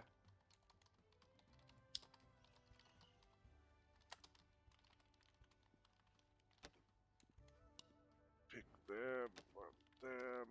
Hey, at least he's meeting all the... He should be able to get a good... He's over 50 on everything.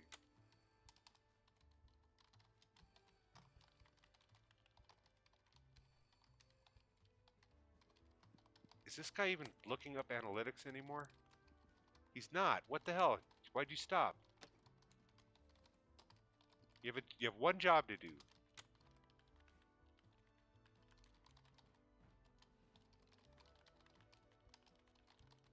Oh, is it because I trained him? I think that did it. I don't know.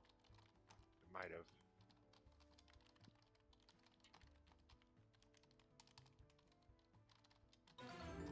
Uh-oh. A mistake during Rad Randy's post-production triggered passionate debates about its artistic direction. So do I want to regrade the film to ensure visual quality? It'll add a minor delay and extra cost, but it's a safer move. Or release the film as is and mark it as having a unique artistic style, hoping the critics will see it the same way. Fair chance of them either loving or hating it. I'm going to increase the budget. I mean, what the hell? We're already spending $14 million. This one is going to need to make some money back. I wish I had a money maker down here. Got to go big. Got to go big or stay home. Adventure and blah blah blah. 44%. This is the one, right? It's Disney. It's always been Disney. It's always been Disney. The Academy Awards. I'm not in them. Never in the Academy Award. Bull Durham. Classic flick. This is one of my all-time favorite movies. Hairspray, Cry in the Dark, and Matawan. Don't know it. Gonna have to check it out. I like Chris Cooper. He's the actor in that. He must have been young for that, too. 89.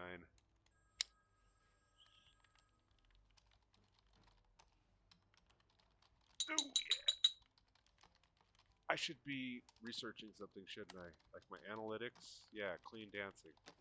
I don't think I'm doing this right. Wasting time while I smoke pot is what it was. And the winner for the Oscar goes to Hairspray, of course.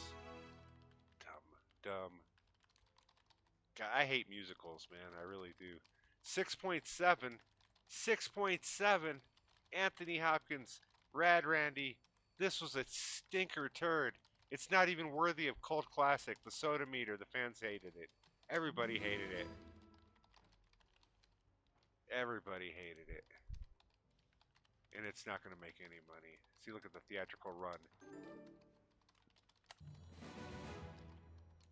Midnight Run, great movie. Fish Called Wanda, Bull Durham. These are all three great movies. Matawan, I haven't heard of that, but I like Chris Cooper, so he would have been young when he made that, so I'd have to check it out.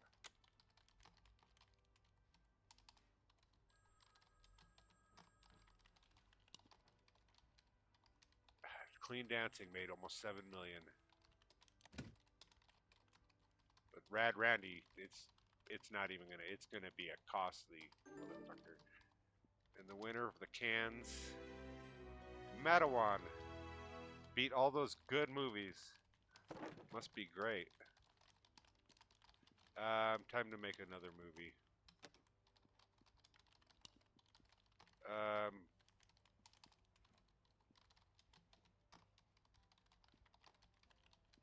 How about politics, revenge? What did I just make? Adventure. I need to make an action flick. It's been a while since I made an action flick. Oh, you know, an action superhero flick. There we go. Rating. We'll give it an R. This is the adult action flick. And I'm going to spend money on it. What the hell? We'll go medium again, even though I know that I'm not doing well with that. And nobody wants to.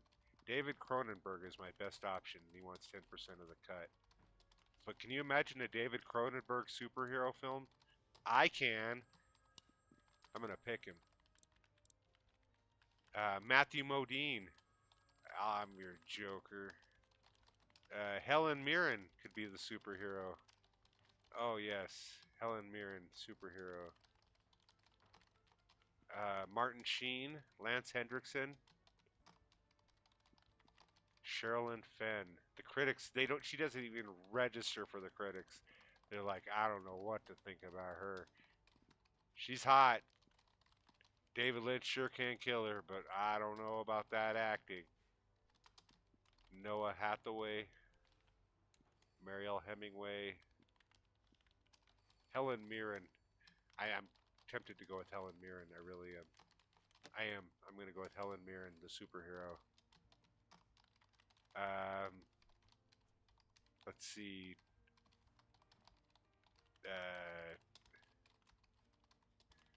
Incredible Woman.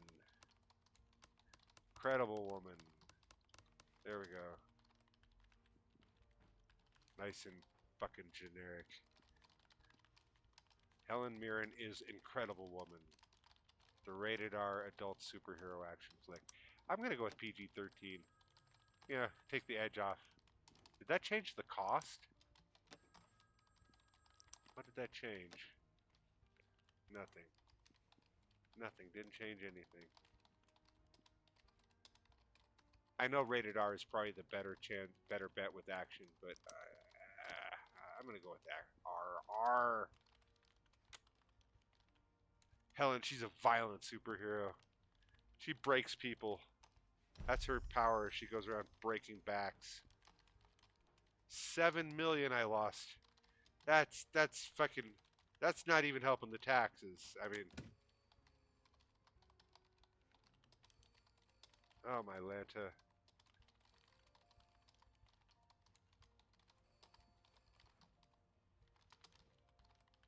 And I think I independently released that too, didn't I? Or did I? I don't remember. I don't know. Um, in this action film, writing is not important. Set design is everything. We'll give it some location and high-tech gadgets. Venice, Dave the dog from what, 4 years ago, 3 years ago. Big, Bull Durham, classic movies.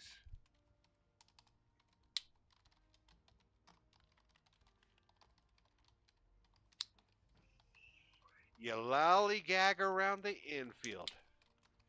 You lollygag around the outfield. What does that make you? Lollygaggers. And right as I do that great monologue, here is Bull Durham winning it. I love it. As if I willed that into existence by saying those lines.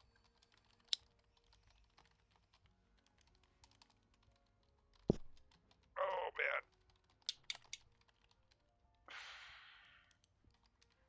Action. We need some special effects, but not many.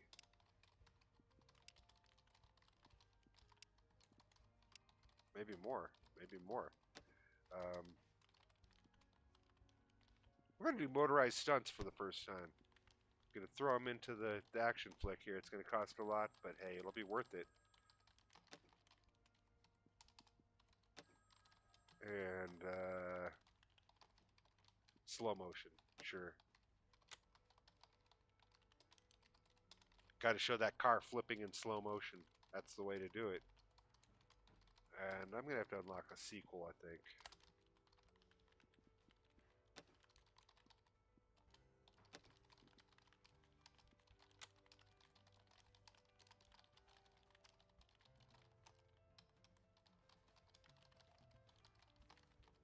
Incredible Woman. There's Wonder Woman, there's Superwoman, now there's Incredible Woman. It's Helen Mirren. She is pretty incredible too. Sales team, can you do it? Can you get us a good sell on this?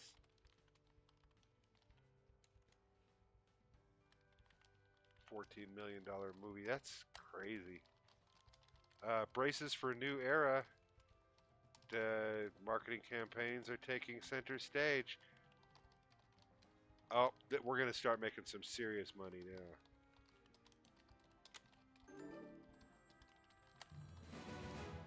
Golden Globe, Die Hard, Hairspray, Fish Called Wanda, and A Cry in the Dark. It's got to be Die Hard. It's the best of those movies. But Fish Called Wanda, you probably never heard of it, but it's fucking excellent. It really is. Midnight Run is excellent. Sex, Lies, and Videotape. Meh. Eh. Overrated.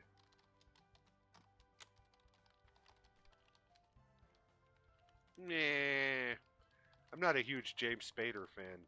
I did like him in that Secretary movie, though. That was really well done. But I think that's because I'm in love with Maggie Gyllenhaal. My Left Foot, A Cry in the Dark, Sex, Lies, and Videotape, and Die Hard. It's got to be Die Hard. And the winner goes to My Left Foot. Yeah, My Left Foot. That's the saying when Die Hard loses to that movie. It's like, My Left Foot. 20th Century Fox has a lot going on for it for this. They like action. They like this. They want to release it on Easter. 41%. I think I'm going to go with them. I know DreamWorks is looking really good, but I want the money. Show me the money!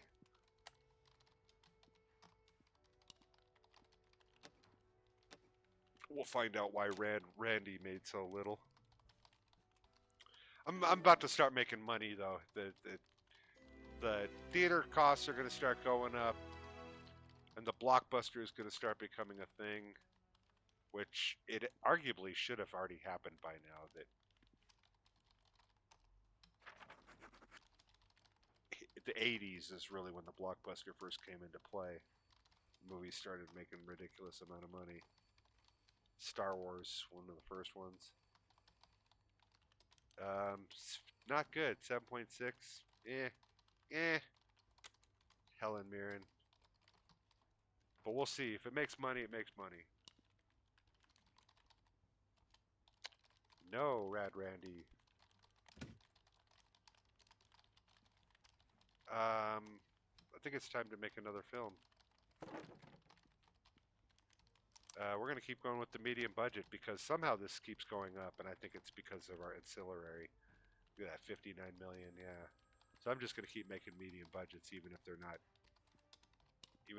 nailing it. I got to make a sequel.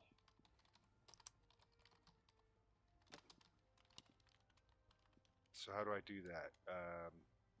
Create a franchise. I got to create a franchise. Um, what do I want to make a franchise of? Lady Cop. That's a classic. Cheat and Horror. That was a classic. Doctor Drama. COINTELPRO. Yeah, that'll work. Um,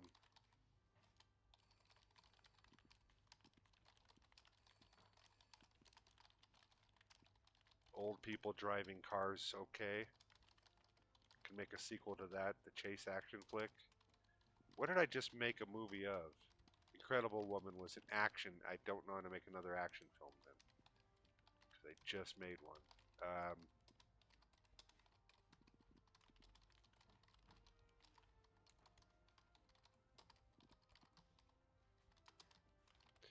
I don't know. A Road Too Far. How about this?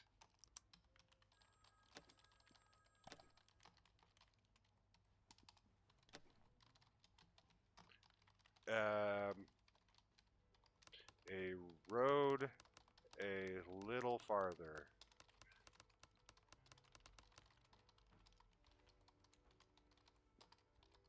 Another road trip comedy. I can't get the same cast? What up with that? Who did I have in the first one? I don't even remember. But who can we get for this one? Karen Reese? Oz Scott? I think Wilt Stillhelm here is pretty good. The critics love him.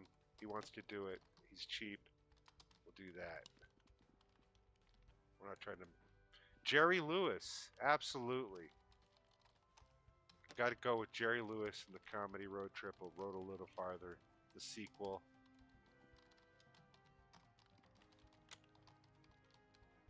That's it. We're making a sequel.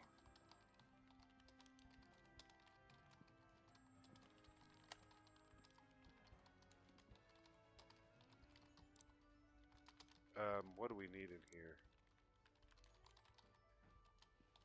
Nothing. Not a damn thing.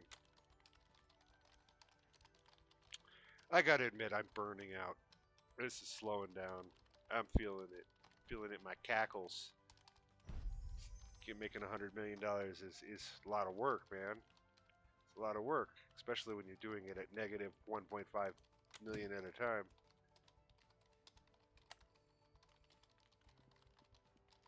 Set design, don't need a lot of that.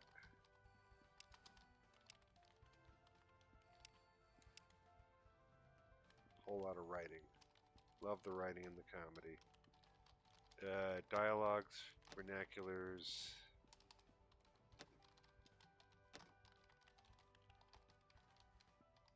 Should have got some cars for this, like large vehicles or, yeah. We'll do multiple plot lines and character arcs. Just call it a day on that.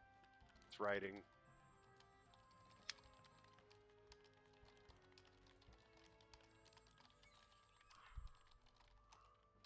A road a little farther.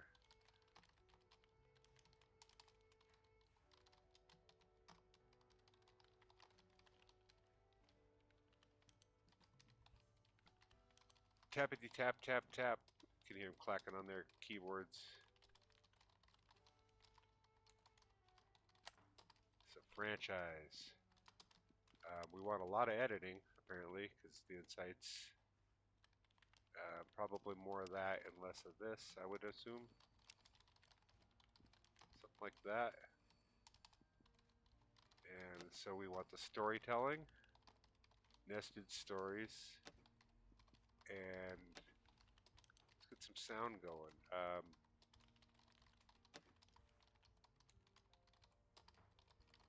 Pop and rock, yeah. We'll get some rock and roll. Rock and roll. Jerry Lewis and rock and roll go together. 'Cause Jerry Lewis in 1990, was he still making things? I guess he was. He was. That's about the time he was doing Wise Guy, the TV show Wise Guy. The third season, he became the bad guy.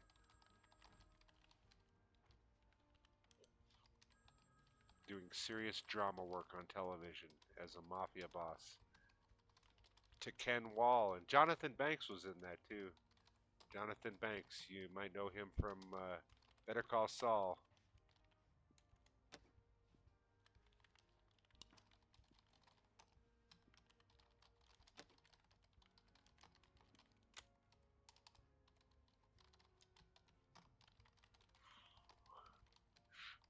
See, I don't care about analytics. I'm just going to keep releasing them as I release them. I'm sure that this matters, but overall, this game. If you just keep shoveling out movies and make sure you maximize what you can, you're you're gonna you're gonna do just fine. You're gonna make money. Edward Scissorhands, Henry VIII, or Henry V. I mean, Parenthood, Enemies, Love Story. Um, Edward Scissorhands was pretty good. I'm not a big Tim Burton fan, but he did make a couple good movies. We have the same birthday, me and Tim Burton.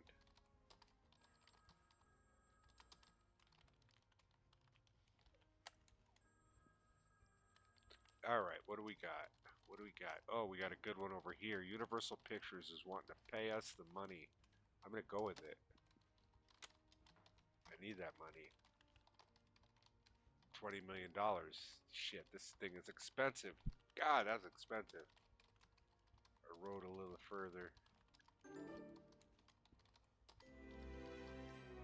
Parenthood, way to go, Ron Howard. Who would have thought after making night shift that he would go on to Little Opie?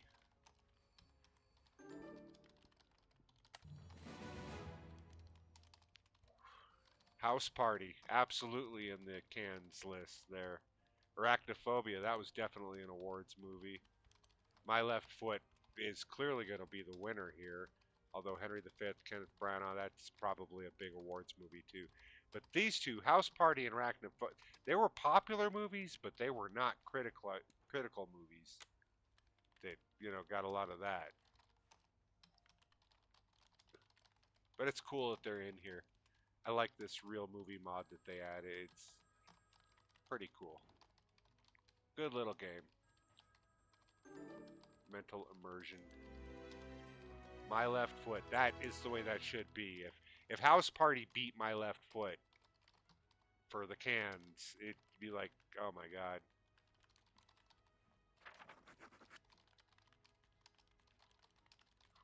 Hey, there's a lot of laughs. Even a 10 in there. They liked it. They really liked it.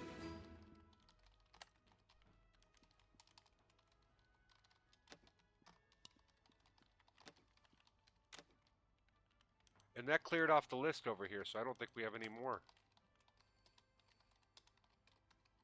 Fledgling company Ape-like Productions has emerged as a rising star in the cutthroat movie industry, successfully navigating the precarious early stages of its existence. I love it.